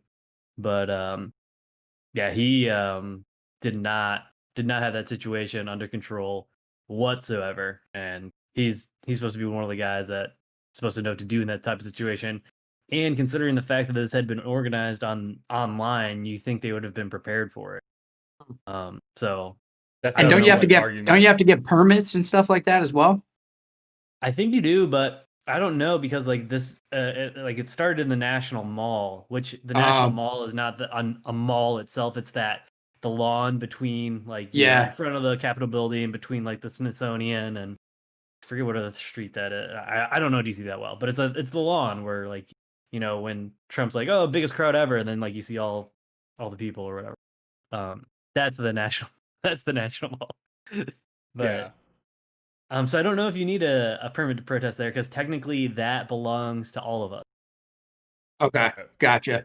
So I don't Do know. you know that they were doing some stuff ahead of time, right? They banned guns on the Capitol area the day before during the protests because of it. So they were definitely doing some proactive measures for it ahead of time. You know, I guess they kind of picked and choose which ones they were going to do. I think I still think it's really related to kind of the previous things where we were talking about when it comes to this incompetence that people sense in government is the same thing that the incompetence that you see in something like a police organization. These very heavy bureaucracies, man, are just fucking garbage. And unfortunately, the garbage rises to the top and not the cream. Usually the cream is smart enough to leave the organization before it's too late. And honestly, there are straight up freeloaders, man, who will stay in these organizations for 20 or 30 years, riding on the coattails of a superior or riding on the relationships that they've made over time. So in my opinion, this is tangential to that, is that, all these folks that are gathering because of this mistrust that they feel of the government, whether it's misguided or not, it's in my opinion, it's a reality. You know what I mean? It's a reality in these bureaucracies. So I'm not surprised that they fucking sucked. And I'm not surprised that they had horrid leadership. And I'm also not surprised because DC is a fucking liberal city. And what do they want to do? They want to defund the police for the past year. So I'm Maybe- sure the maybe police that's part of weren't. it. Not anymore. Oh, not anymore. Yeah, now they want as much police as they can get. Get them funded. Yeah. Yeah, get them back, get them stood Police up. hard. Maybe that's the whole point, you know? Like, all right, you guys want to defund the police? We don't have any money to do this, so Now you're No right. response. They should have had counselors out there. This would have gone different. yeah. Yeah, we need some social Social workers, workers. please. Yeah, that would have made all yeah, the difference, you Yeah, I know? was gonna say social workers. Yeah. Yeah, I think. Did you Yeah, guys? you Sorry, all at once. we, Uh, yeah, I seriously. so when you were saying, sorry, this goes back to Mike before, when you were saying that that cop got crushed, what was that? Was that the rioters or like attacking police and hurt and excuse me, and hurting like the police or hurting other people, or was it only that chick that got shot? No, this was when they were like, the video I saw was that, like they were clashing in a hallway. They were just like doing tug of war, right? Where they're going like this. The police were pushing back at the protesters were pushing back at the police, and the police were backed into like a hallway. And this cop just kind of just somehow got wedged in there, and no one noticed, you know, like a beehive in a My pool, God. you know, you just get kicked to the bottom, you don't notice until it's too late, God, and that's because the he's looking worst. away. So like Oh, you got everybody's this way, beehive? right? And he's this way, facing like everybody else is facing this way, right? So no one can see him. He can't see anybody. He's yelling. So it wasn't like they were getting trampled. He just like got pinned in an unfortunate circumstance, you know. And Yeah, it was just like a tug of war, like just back and forth, back and forth. He didn't die like that, but it's a very shitty video to watch. sorry, yeah, I just had to ask that. My bad. No, yeah, that's a good Imagine- point. Can you imagine Yep. being nearly crushed to death and then you somehow survive that ordeal just to get beaten to death with a fire extinguisher? Well, I apparently, can, you know, That you know fucking what? sucks. I can because remember the dude when we dropped the bomb on fucking Oh, yeah. Hiroshima and Nagasaki, The and he unluckiest man fucking in got the hit world. by both of them. yeah, took the train down to the other city and got hit Yeah, it's again. I rode to Dude. work in Nagasaki and it was like, dude, the craziest. Took a train out of there. It's like, dude, the craziest thing happened to me. You'll never believe it. I'm getting out of this place. I'm going to Hiroshima. It's like they can't get me there. Arrives in Hiroshima. Boom! Hit him again. And he survives it. Dude. Two time. That is unbelievable, dude. But believe it because it's Yeah. true. Dude. He's mentally But yeah. around. You know? He's got the superb genes. Exactly, man. Yeah, Like, you. nature was you're not marked. trying to kill him off, dude. He's got something that is evolutionary beneficial, you know? Not meant to die that day. Dude, it's the Japanese. I mean, I don't want to derail us too much, but remember the dude who like continued fighting World War II for like 40 years? Yeah, the he Philippines? was Like 1978. Yeah. Killing He Filipinos literally- as the war was done with. He literally would not come out of the jungle until his former commanding officer came and told him Yeah. that the war had been over for mad long.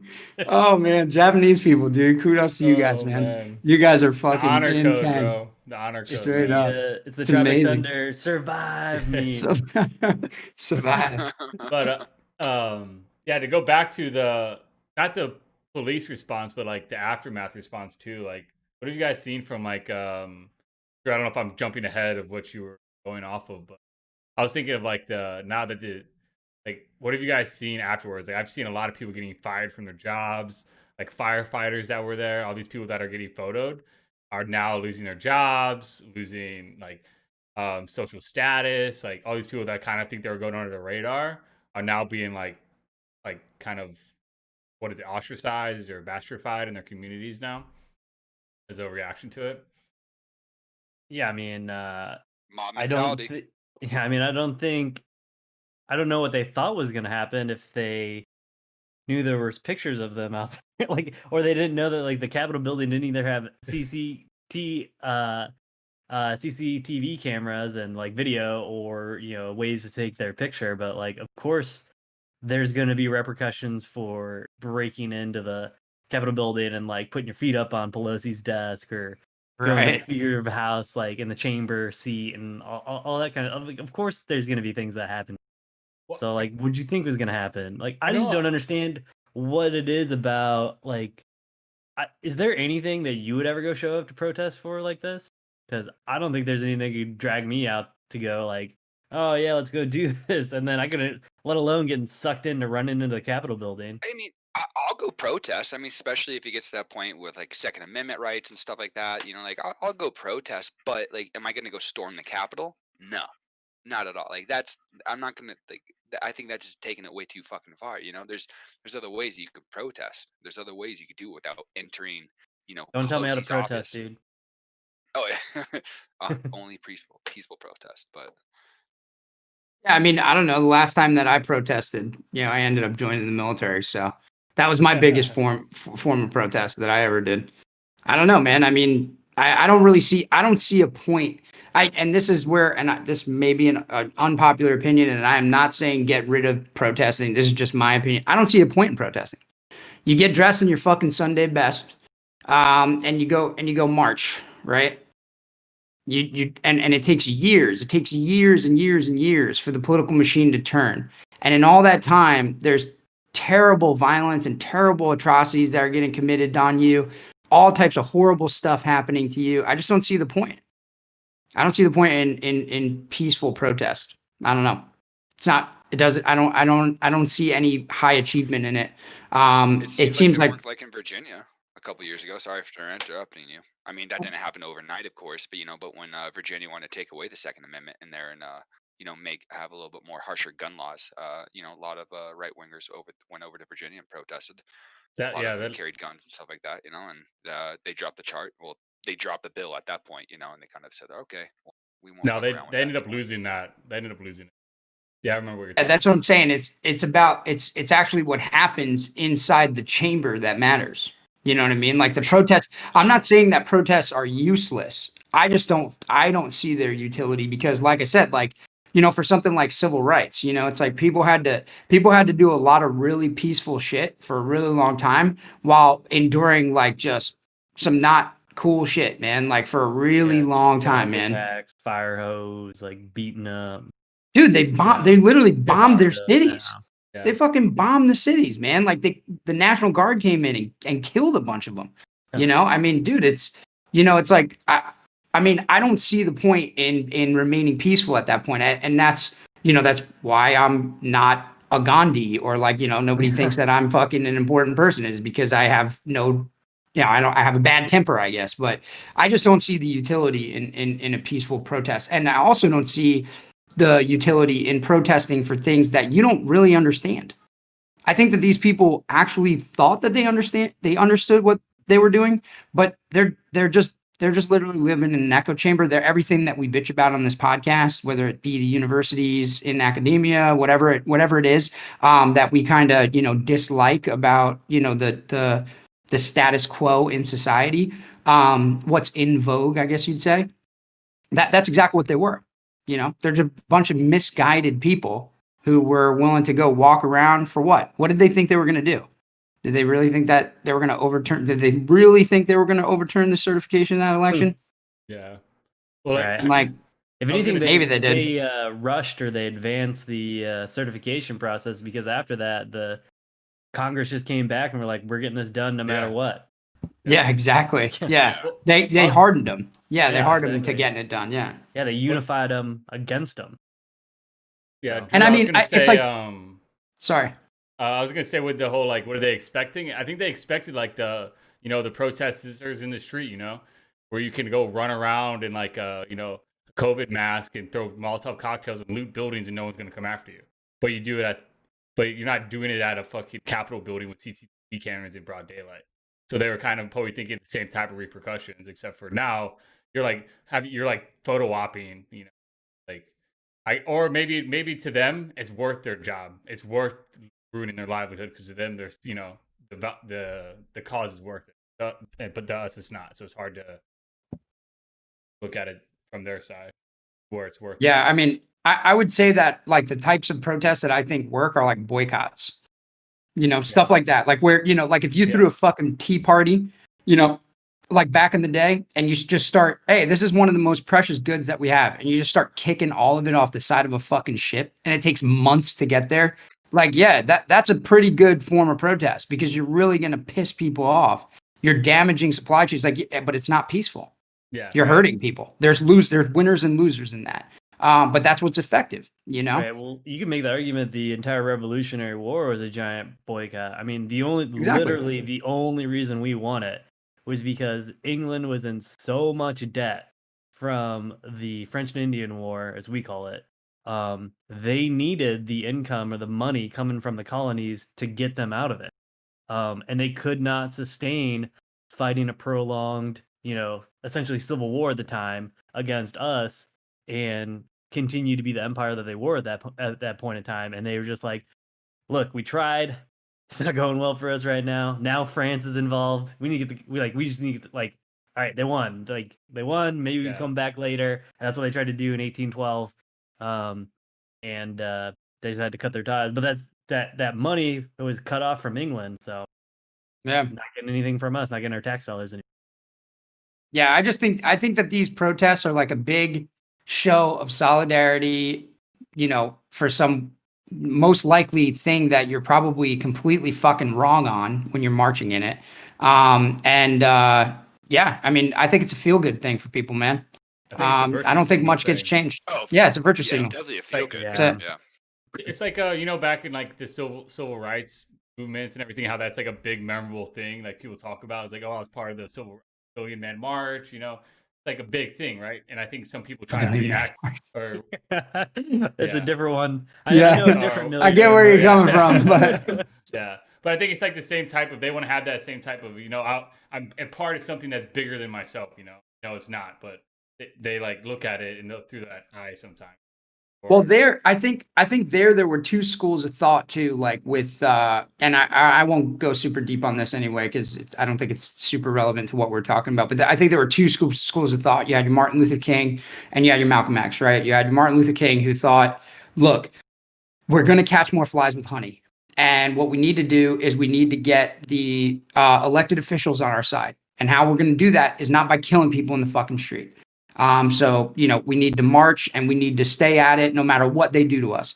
And Malcolm X was more of like, let's pick up the guns and let's start killing motherfuckers because that's the only way that they listen. So there's two schools of thoughts on these types of things. I think in that scenario, Martin Luther King was probably correct because, black folks are a minority. It's hard to be a minority in a country and beat the majority by killing them all, right? Like you can't, that doesn't really, it never really works out in your favor, right? So like, yeah, exactly. So, in that case, I think obviously, peaceful protest was more of a strategy. I'm sure Martin Luther King wanted to whoop some people's asses as well, but it was a strategy to get to the end, to get to the final goal, of the end state, which was, to have civil liberties be equally dispersed, amongst the population. So, although they did kill Malcolm X first. That's true. That's true, man. Had to get rid of him. Too much violent rhetoric. Mm-hmm. But no, yeah, I mean, dude, I think, like I said, I don't see the point in them. I have not seen a single cause that would get me out of bed, except, the cause that would make me pick up a gun, which is why I jokingly brought up the military. And that's, it's like, hey, dude, you flew planes into our buildings, like you killed a bunch of us. Now it's our turn to kill you. I'll get out of bed for this one. You know what I mean? But yeah, to go march around or something like that, that just doesn't, like I said, yeah, it's not getting me out of bed. Yeah. And like, that's like one of those things where if you go down that, then you just need to be out. That's like your full-time job. All right, now you're a protester. Go protest everything you disagree with. Right. Because you're going to get the same turnaround or same, success rate going protest. They got a name for that. That's called being an activist. Yeah, exactly. Yeah. Like go protest the labor issues at Walmart or like, unfair labor trades in China. It's like, I don't know. I'd rather be like a functional member of the community and making it like have a job and, pay my bills and do all that shit instead of whatever happened to the good activists that just like tied themselves to trees and let themselves get bowled over with them. Yeah. They started themselves, they kept it to themselves. Yeah. What was the deal with all those guys in, where were they? I think they were like Tibet. They would light themselves on fire. What's up with that, dude? Well, I know that was going on in Vietnam, the Buddhist. Oh, Vietnam. Yeah. Yeah. But I mean, it might have been happening in Tibet too. If fucking crazy if it was. I got to read about that because like there's a lot of crazy shit that goes on in Tibet. Like I don't understand it. Yeah. Oh yeah, I bet. Yeah, for sure. Yeah. I mean, I don't understand the lighting yourself on fire thing. I can understand the hunger strike more. Like watch me die slowly as I starve to death versus all right, well I'm dead dude, because I I don't just lit understand myself that on either. fire. Like fucking, have you ever seen Gandhi? It doesn't make a whole lot of sense. yeah, no, I don't know why Yeah, it you're didn't look like it was a suffering. good idea. Yeah. Yeah. And It worked. look at Pakistan and India. Well, what Oh good did that shit. do? Not a lot. Yeah. It did some good, but I don't know if maybe not the goal that he was looking for or the end result he was looking for. But So what do you guys think, Drewski? I don't know if you're going to ask this, but like I think we're kind of coming to this point in the conversation. Do you think there'll be like a symbolic early removal, or you think they just kind of, I saw Trump said he's not going to go to Biden's inauguration, so it's well, they're like high school friends that got in a Yeah. fight. yeah, and Yeah. I think Biden tweeted at him "good riddance" or something. Yeah. Yeah, something like Yeah. that. Yeah, they're having like a fucking tiff, Yeah. dude. It's so clown. Like, we had a question in chat earlier that I missed because we were steeped in the conversation. But it asked basically like how how we're gonna look on the world stage. How's this gonna affect world politics? And I think like what happened that day won't affect world politics, but it's stuff like that. It's like this. It's this petty 80-year-old guys on social media. Like these guys are fucking 80, dude. Like, yeah, man. I don't know. Having a high Speaking, school, their grandkids are having the same fights on Twitter that they're having as Yeah, fucking 80-year-olds, right? Like, exactly. well, I think the whole like him not being at the inauguration is I think Trump wants to take this is how petty Trump is. He wants to take Air Force One to Mar-a-Lago down in Florida. And the only way you can do it after the inauguration is if you get permission from so if Trump wanted to attend the inauguration and then go to Florida afterwards and ride on Air Force One, he can't do that without Biden's permission. So he's just gonna be like, nope, later. yeah. Damn. Show up and just fly down there on Air Force One. But Shit. speaking about like these old men fighting with each other, like before I get into like what I think is going to be the repercussions for Trump here, did Biden not feel older than he's ever been in his response to this to the storming on the Capitol? I mean, Yeah.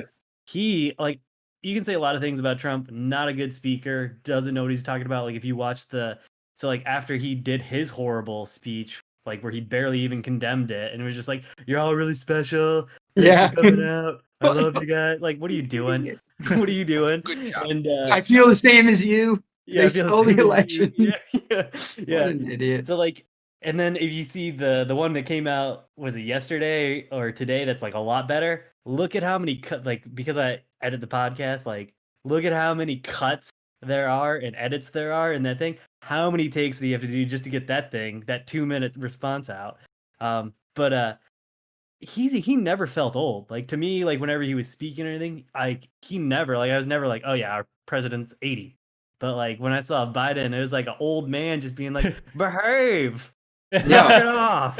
Knock it Like, off. get off my Like, lawn. yeah, Don't do exactly. it, He, It's like, another poo bag.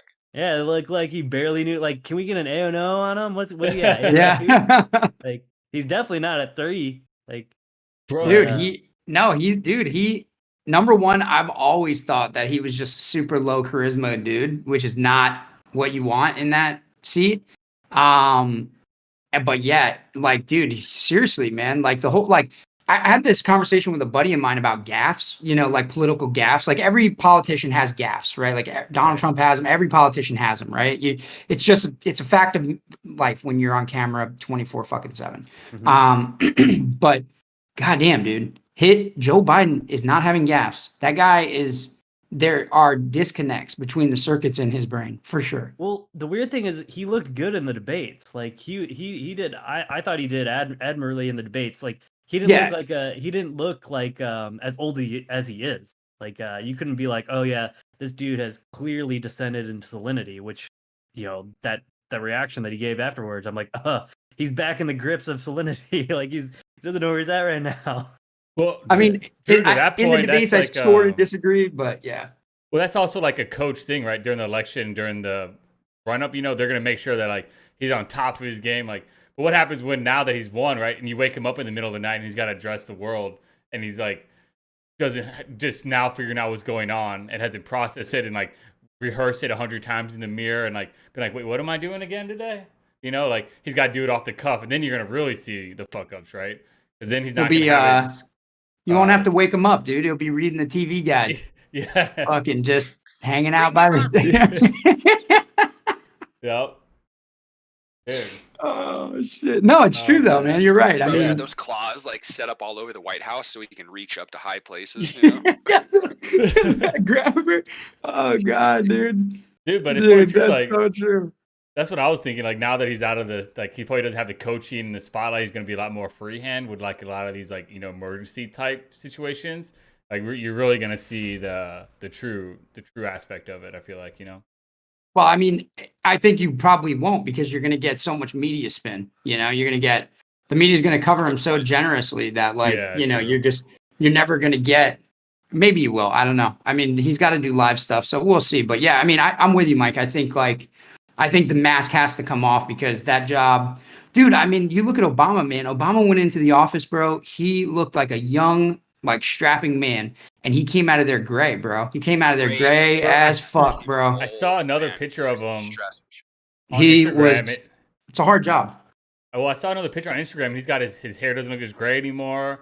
Looks like he's not like stressed out. He started using some Just for Men. Well, no, like I feel like he's just, he's starting to get his life back. He's just drained dry for 8 years, and like now that he's getting the skin like quality back. Oh yeah. I can't think of the word, but like he's looking better and healthier, probably because he's not as stressed out all the time. Yeah, his complexion, I think, is what you're looking for. Yeah, right? that's what I was. Yeah. His complexion looks healthier and better, and everything. So, yeah, it's a killer job, man. So like, I think you're right. Like, I think, you're into that, especially because he's going to have to pick up the pieces. Especially like if his administration is going to be a more liberal administration, Trump has been pretty hardline in the foreign policy area. So like, if he's going to want to turn the tide there, he's going to have to do a fucking shitload of work. And that's going to hurt. It's going to hurt being 80 doing that for sure. Well, especially if COVID. If the new COVID mutant strain comes out and he's got to do the whole COVID fiasco again, imagine that, Dude, if he gets it once, I don't even know if he's going to, I don't think he'll beat it like Trump will beat it or like Trump beat it. I don't think so. So he looks frail. Either, but let's put a bet on it. How long do you think he'll last in office? Do you think he'll get through his first 4 years? Do you think he'll last 2 years and die and someone else Kamala's taking over? Are we going to put Joe Biden in our death pool? Yeah, I mean, think we should. Dude, I honestly I did not realize like how old Trump was because he didn't really strike me as looking or feeling that old. But dude, when I look at Joe Biden looks like when I think about your great grandpa and how his skin looks and stuff, he's got that kind of paper thin skin and like his eyes, Spots. Dude, the spots, dude. Oh, keep your liver spotted hands off my mother. But what about his hair leg though? He's got some dude, good hair. He's got some hairy legs though, dude. I'll tell hairy you. legs. He got some good, he learned a lot that summer about little kids, pulling on his leg hair and talking about cockroaches. Dude, it's gonna be a George Bush meme thing all over again, where it's like, "Fool me once, shame on." What is it like? It's just all the clips of like George Bush just saying crazy shit. Again. Yeah, it's going to be that for another 4 years. He was standing on the golf course and said, I think people and fish can coexist. It's my favorite Bushism, dude. There's a term for it. I forgot about that. So like, stupid, there's going to be Bidenisms after the first year, dude. This is probably going to be out in press conferences, Do you remember all the memes that came out too with Biden, right? When they were leaving the office. Yeah. Remember, it was like, no, like it was Obama, Biden, this and that. It's like, come on, just let me take this face or something like that. Yeah. No, Joe, put it down. We're leaving, Joe. Time to go. Daddy Joe. Yeah, looking through the office, looking through the window, like it's raining and stuff. Leaving, Joe. You don't say that to me, you dog-faced pony soldier. Joe Biden. Man. Yeah. But I don't think there's gonna be like, if Nancy Pelosi and Chuck Schumer didn't threaten the 25th Amendment for the umpteenth time, that actually might have some repercussions for Trump. But I've said this before on the podcast: the 25th Amendment can't be used in this way. You cannot just invoke it because you disagree with something the president either said or did. You have to prove that he is literally incapable of performing his job, which it's not whether you feel like he's incapable or not. Like, he literally has to be physically not capable, and I think ruled by like a court to be like, not mentally or physically fit to like you're to gonna do have the job. doctors and psychiatrists and everybody Right, you have to have like telling a a story. stroke essentially. Yeah, Not be able to like articulate or move or anything like that. Yeah, you literally have And to go then- up in front of a judge, right, and be like, "Here, I'm a doctor, and this is why he's incapable. I'm a psychiatrist. This is why. I'm a leading expert in like, this. This is why." And then the judge has to determine it. Right. Plus, I mean, it's such a paper tiger at this point. Like, how many times are you gonna threaten it? Like, it's just shut up. Dude, come up with something like, you're smart. Like, go to something else. Like, but the other thing is, are you gonna really waste the 13 days or 12 days now to impeach him?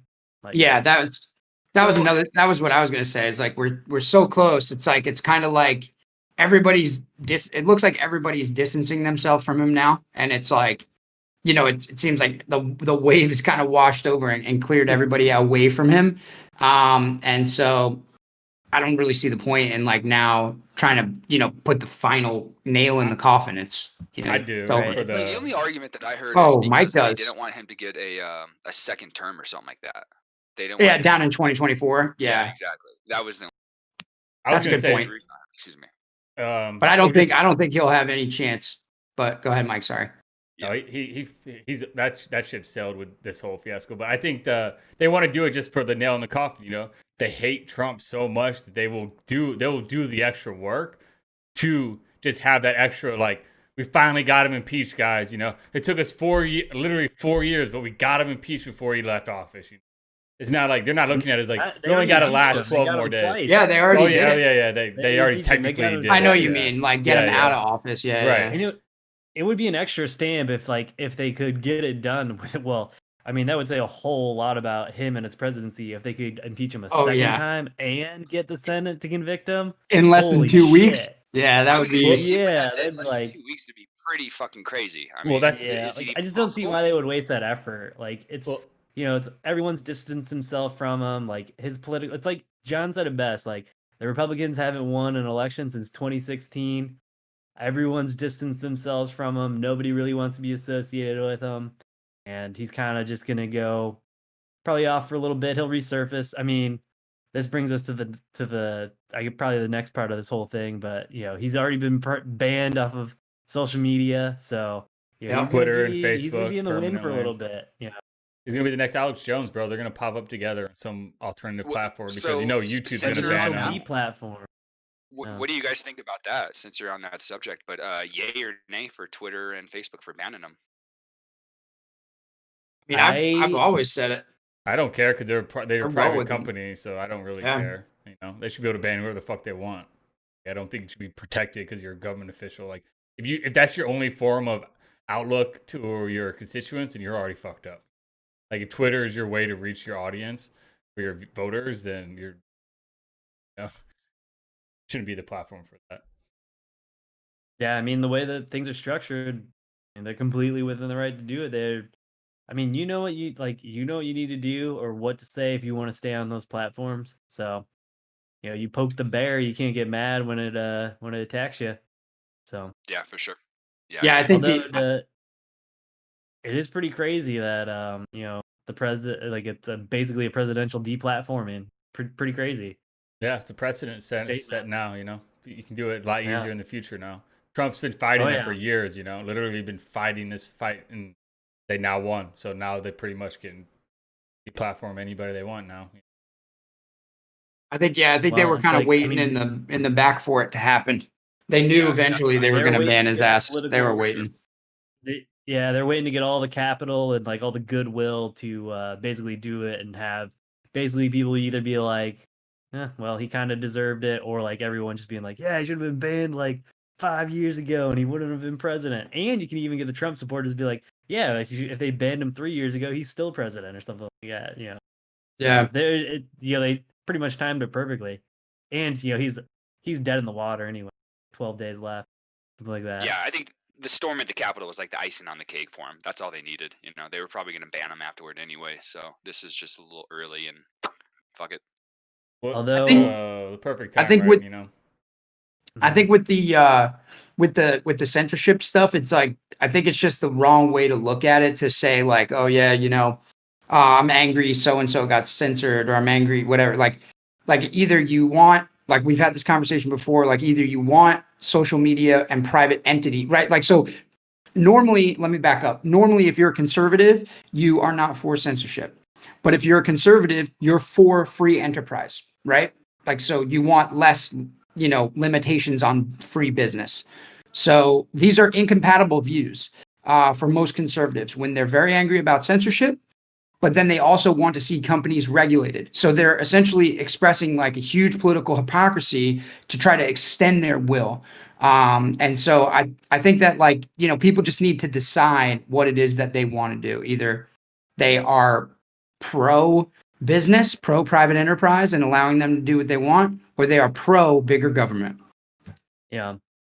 Well, I've brought this up before, but I'm fairly confident, and like now, just this is like an extra nail in the coffin, if you will, that there's a reckoning coming for these social media companies. Either I don't know if it's going to be they're going to become a utility and they will be regulated by the government, and you're not going to be able to do something like this in the future, or the government is going to break them up, because this isn't a big issue if there are like 10 Twitters and 10 Facebooks and like at least 5 Googles or something like that. Like if it's distributed everywhere and it's not all centralized to these 3 main platforms, it's not a big deal.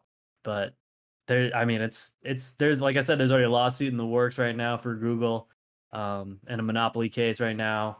So Yeah, I mean every coming. time they get brought on Capitol Hill, they just point the finger at each other. Right. Like I'm not Monopoly, he's Monopoly. Right, exactly. He's not Monopoly.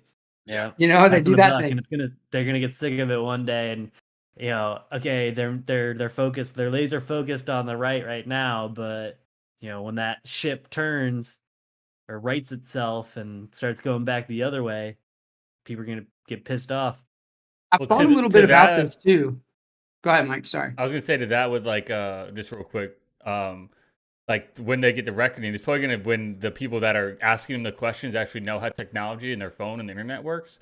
Because if you listen to some of those, they'll literally pick up the phone and go, "How come like my niece can get on this website from their phone? How does that work? Like how do you track my phone? How does that work? Like they have no idea how the technology works that they're bitching about.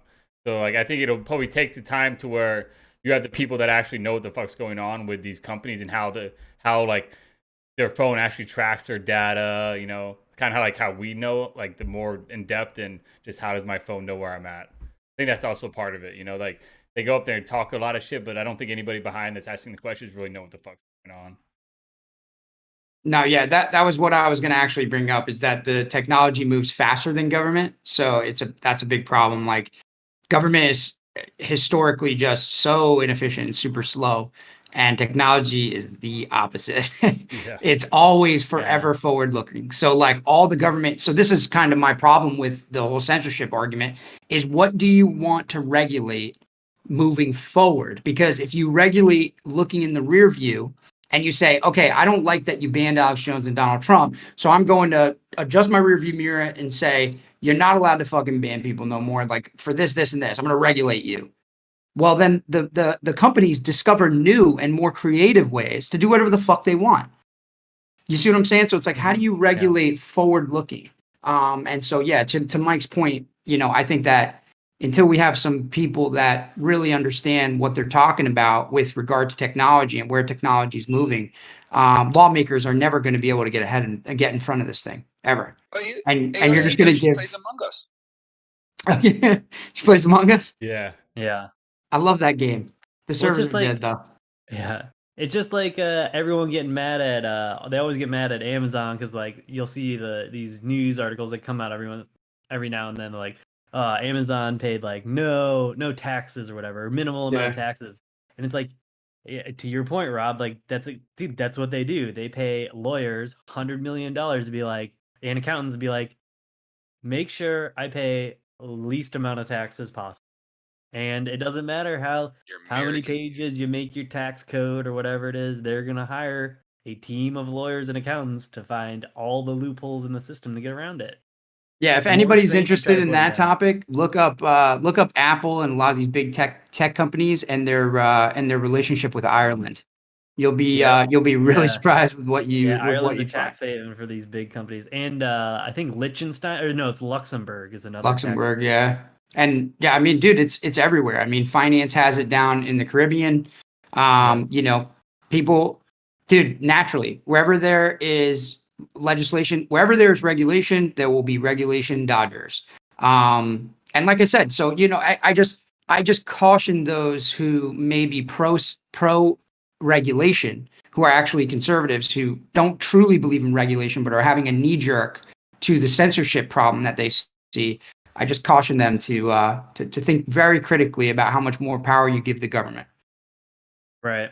Yep, I agree. Yeah, less government for sure. You know, it's I don't necessarily agree with Twitter and Instagram and Facebook and their decisions to ban them, but hey, that's their fucking company, man, and that's why Parler's being established. And you know, I think someone brought it up earlier, but yeah, we'll see where Parler Parler. goes too. I see you smiling over there, but I mean, but that's it. Though. Yeah, I mean, if you No, I can't, get it. Yeah, it's alternative if you platform. can't, exactly, if you can't talk to your voters and your crowd, then that's on you, man. You know, Constituency. and that's what the Republican. Thank you.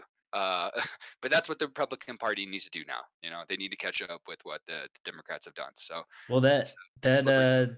that's a good segue, Joe. What do you think is the state of the Republican Party, or where's the Republican Party go from here? I mean, this is Good like I said, they haven't won an election in 2016. This is a big loss. I mean, doesn't look good. Bad optics right now for the party. Yeah, They're on the and it struggle went bus blue a little too. bit, but Yeah, it I, went blue across the board. I think exactly what you just said is bad optics, man. Like I think the Republican Party has kind of lost its nerve and its gut a long time ago. And we don't have true conservatives within the Republican Party. We have a bunch of navel gazers who fucking roll over to populists like Donald Trump because they're the most uncharismatic fucking people on planet Earth. Ted Cruz, Mitt Romney. Like, dude, who the fuck are these people? They're our best and our brightest for candidacies Mitch McConnell of running the world. Turkey gullet himself. Yeah, so I think that's the big thing is that these people are literally viewed as old white fucking vampires by the younger generation. They need to rebrand the Republican Party to show people that conservatism is not to be associated with slave ownership. Conservatism is not to be associated with, fascism. They need to rebrand so that people understand what true conservatism is about. And unfortunately, until they do that, until they start to reach new generations and it becomes somewhat fashionable to be, to have two parties on a college campus, because right now it's totally not, you know what I mean? Like there's only one party on a college campus and it's the Democrat Party. Like if you're a college Republican, good luck getting a date. But, stuff like that. Like, I mean, it's just, you're going to have a hard time, man. I mean, it's, and so until they rebrand and they change how people view this stuff, which they've done a fucking awful job at, and the Democrats have done a great job at. And they've done an awful job at it in the last 20 years too. It's nothing Big time. like think they would like history repeats itself. They would think they would pick up on that pattern, but they haven't done anything for the last 2 decades, almost 3 decades. You know, it's ever since the early days of Bush, the first Bush. That's Yeah, I mean, why the Democrats you can know it's a argue he younger didn't party, do a lot right? either. Like, well, yeah, the Democrats are a younger party because they appeal to what young people think they need. And Free like I school. said, What young people value. yeah, exactly. So they win on the marketing campaign, but I mean, I think I have ideas on like how they could do that, but I mean, I'm no PR person or no marketeer, so like I don't know exactly how you can implement a marketing plan around that, but like yeah, for sure. I mean, conservative values, I don't see why they need to be associated with, like today if you tell somebody you're a conservative in some parts of America, it's synonymous with just literally being a fucking Nazi. dude, Like people straight up. pro-Trumper, like Yeah. hardcore, fucking, don't tell me to, like a Karen almost. Don't tell me to wear a mask. Right. Fucking, I got the Confederate flag, the Trump flag, and the American flag on the back of my truck going down the highway. Science denier, Yeah. uneducated, whatever the fuck that means. I don't know if you guys have heard me rail about the whole uneducated thing, but like the people that I meet that like because they went to college think they're educated is just so bizarre to me. Like they're interesting. They're very interesting people. They're like, oh, I'm part of the educated class. It's like I Well, it's think you're that, part of the indoctrinated class, but yeah, it's like Yeah. college whole like ladder. Like I'm better than you because I went to college, so I'm more educated. I got that degree. Right. Where it's like, no, you just know a lot more random stuff you're never going to use than I do.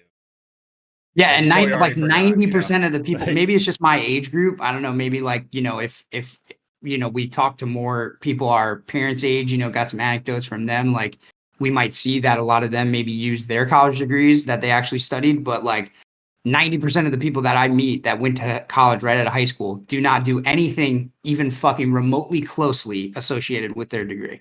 So they use it to get their first job, and then they kind of fumbled around until they actually started doing what they do now.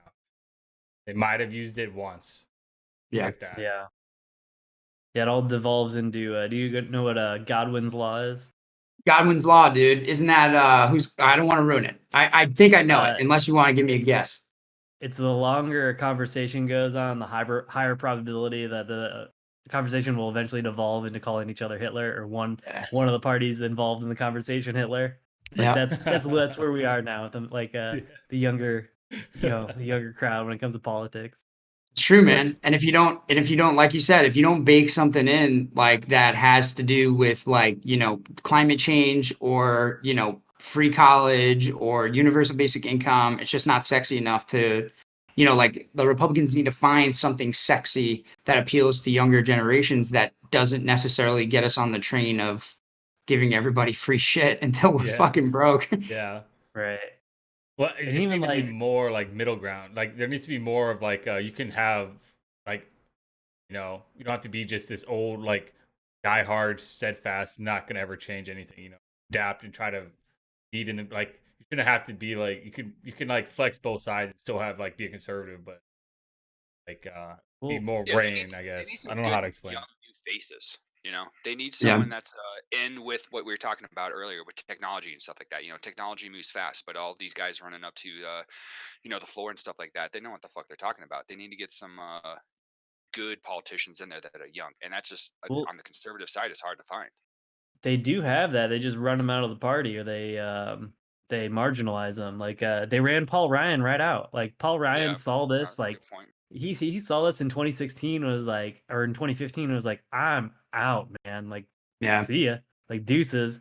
And then like I don't know, like Tom Cotton's not my favorite person in the world, but he's like a younger Republican who's very outspoken, has a lot of conservative values that resonates with a lot of people. Nikki Haley, something that resonates with a lot of people. These are the people that they should be giving platforms to, or like trying to promote more than your Mitch McConnell's. Your God damn it, how many times Yeah. is Ted Cruz gonna not win the presidency? Does he want another try? Like we'll give him one. And how many times do I have to You guys- see the fucking Warhawk fucking draft dodging eyebrows guy, dude? I don't want to see him anymore. You mean John McCain with an eye patch? Yeah. Yeah. I was just gonna ask about him. What do you guys think about old Danny? I think we talked about this before. He's a very junior congressman, hasn't done a whole lot. When I ever hear him speak, like I said, he's John McCain with an eye patch. Yeah. He's more famous for his military career than he is for his political career at this point. So Yeah. we'll see where he goes. But as far as I like the podcasts and the interviews I've seen of him, I'm not impressed. So very war hockey, which I'm Yeah, not definitely really war hockey. into. Yep. So, but makes sense. He was a Navy SEAL. I mean, that's what he did. So So we Yeah. gotta talk about right now. We'll see if it transitions into politics or if it just stays to military forever. Politics is a slow racket though, man. So like a guy comes in, young like that, it might take him 20 years before he's, kind of situated, because you got to think too, like a lot of these, yeah, exactly. I mean, you got to think a lot of these guys, they come into these seats already very well connected, right? They have previous family in government, they have previous family in law. Dan Crenshaw doesn't, in my opinion, doesn't strike me as that kind of guy. And then also, I've never seen anything that says that any of his family is well connected in any of those spheres. So you would figure, it's probably going to take him a while, man, to get situated, build his connections, learn how to move through the room. You know what I mean? And then eventually, Get on committees. yeah, maybe he'll turn out to be not too bad. But of course, yeah, exactly. Of course, he's hawkish. I don't know. I don't want to go too far on what the Republican Party needs to do, but I mean, I'm sure this could guy be can another talk about. Dianne Feinstein or whatever her name was. Have a Chinese spy working for the next 20 years. Who Yeah, knows? never know. Dude, I have a. If you guys are willing to depart the subject, I have a hilarious thing that I saw yesterday. I want to challenge your guys' brains. All right, let's go for it. Dude, so think about the math on this. So yesterday, the final known Civil War widow died yesterday. Oh my God. So think about the math on that, dude. So supposedly this lady was 101, right? Which the math makes no sense, right? Civil War was a long time ago, dude, like 150 years ago. And this lady died at 101. Turns out, dude, I read into the story. I'm like, what? How is this possible, right? Like, am I misreading this? Am I stupid? Like, does not compute. Turns out 101-year-old lady, actually, she had married a 93-year-old Civil War veteran when she was 17. How is this person being... Oh my God. How does that count? That's what I'm saying. Like, why are you lauding her as a Civil War widow? she married a dude that literally was 100. Did that guy even know what was his A&O status? Where were we at? Is that Dude. a 1? What is that? Civil War. How many Civil War vets do you think made it to 93 back then? Not a lot. It had to be like virtually none, dude. Yeah. Dude. How many legs did that guy have? God, I don't know. But I just couldn't believe that they were like lauding her as like a Civil War widow. I'm like, that's like a dead doesn't make news sense day, at all. You know? You got nothing. Yeah, to talk exactly. about today. Yeah, nothing in the boat or nothing in the pipe. She died in your come died on. in your neck of the woods, Mike. So maybe you can go to the maybe you could go give the eulogy. Yeah, that is like Close to that is a stretch, radiation bro. that's on fire. Yeah, Or exactly, right? That garbage that's on fire into the ground What slowly. are you talking about? burning. That's a national treasure, bro. That's like an exercise place. Go run the steps. Go take your kids there. Explore the park. Steps. It's like the Rocky scene. Yeah, dude. Run up the steps, celebrate. Yep. At the top of this big dome, you think it's just this convenient little structure that's actually just harboring nuclear waste. Yeah. Great, dude. I love that story. No one ever knows about it. Dude, Yeah, that is who would've crazy, thought- Rob. Who would have thought that Trump supporters would take the loss worse than Hillary and her Yeah. supporters? Yeah, I know. It's like that meme. Yeah. I'm the captain now. Yeah. Yeah. Captain of the Snowflakes. Yeah. No, Yeah. I mean, I think it's still, honestly, I do think it is kind of like just a small subsect of Trump supporters. I mean, I don't know. I mean, this is purely anecdotal. I just don't know anybody that is like a QAnon person. So like, I don't know where the fuck they're all coming from, honestly. Yeah. I mean, I don't know any QAnon people. I know people that dispute the election. Yeah, same here. Sure. Yeah. Yeah. I don't know anybody that's going crazy enough that's going to go protest about it. They're probably just like, they're probably also just kind of sad that that Trump lost. So they're like, it's an easy way to be like, I'm going to dispute it because I don't want to accept it. I think there's lots of things that you could dispute too, like in small ways, like with mail-in voting, right? Like maybe people, maybe people punched the ballot a little too early, hadn't really collected all the facts, and then maybe regretted their decision. That's totally could have happened. Because we were in a fast-moving environment, man. Things changed radically from August to October. Lots of things happened, man. So like, if you punched your ballot in late August or something like that, or September, you just missed 4 weeks of facts that are coming out from both camps, to make your decision. So I could see that as a reasonable dispute to the election. I wasn't a fan of mail-in votes. I don't know how you guys felt about them, but that wasn't my thing. Yeah, I didn't like the whole like aspect because, like you said, the revolving door of like news cycles. Like the fact that you're letting people vote, like how early then? Like, can I vote right now for 2024 and just get it out of the way? Exactly. Like, Yeah. there's got to be a line. Like I get the mail-in ballots, but then that should be like cast maybe at most a week early, or not, or on the day of, and then mailed in, and then you just wait for them, like kind Right. of they've done before. I don't really like the whole, because that was the whole thing. Like we had more people vote mail in before the election than we had like in previous entire election results. Yeah, Which I mean, it shows goes back you- to what you called with, with the turnout, Yeah, was a lot of it was mail-in. And I think like the biggest thing that Yeah. fucking chapped my ass about it was because I hate when they use COVID as like this scare thing, like we're trying to save lives. And it's like, dude, if you are fucking 20 something years old, you need to get your ass out there and do everything like it's normal, dude. Oh my God, come on. It's kind of crazy. So like when they do that kind of fucking chapped my ass about it a little bit. Well, that's the classic. They The can bitch about deadly one thing but not the Rob. other. Like the protest. Like Yeah, I can't go exactly. vote, but I can go protest, or I can go to the bar, or I can go to the. Exactly. But I can't go vote. double standard. Yeah. Man. Nope. I mean, I that's like double standards. that is the biggest thing, is like you could just look at the total number of voters and be like, well, how come there is this huge influx in voter number? Like that's probably your best route, but like we said before, this has all been thrown out in court. So Yeah. Right, yeah. Because it's not technically fraud. It's just the fact that the way that it was done, and that's the way they were going to do it, is the way that it happened. Like No, yeah, it was politics, bro. It Yeah, was shady, exactly. shady ass politics. shady ass politics that Shady politics. made it so that way. That's that he tried to fight it and he lost the fight. He lost a good fight. So, but I wouldn't say he lost a good fight, but he definitely lost. Yeah, he lost. Yeah, it wasn't a good fight, but he lost the fight. Yeah. Well, I guess we'll have to embrace the new world of Trump withdrawals on Twitter, and no more. The blue wave that I predicted, Yeah, nailed Dude, it. yeah, I forgot you did. Yeah, damn, Yeah. I It can't only believe took- that. It's a 2-month delay, but I nailed it. yeah, right. Typical guy. Damn, But that's it for this week, right, guys? Yeah, that's it. a It's gonna wrap, be. bros. We'll see how this blue wave takes us through the year. Yeah. Sorry, it's a little politics heavy, but hey. Yeah, it's one It was a of those politics heavy week. weeks. Yeah. Yeah, it's the Yeah, State of the after this Union right week. now. So Yep, for sure. Alrighty, everybody. We'll be back live next week. Take care. Thanks, everybody. ya. See ya. Peace. Thank you for listening to Subtle Propaganda. We hope you guys enjoyed the show.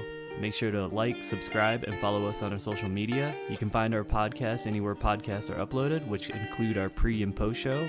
We will be live next week at 7 p.m. Eastern. And don't forget to tell us how wrong we were in the comments. See you next time.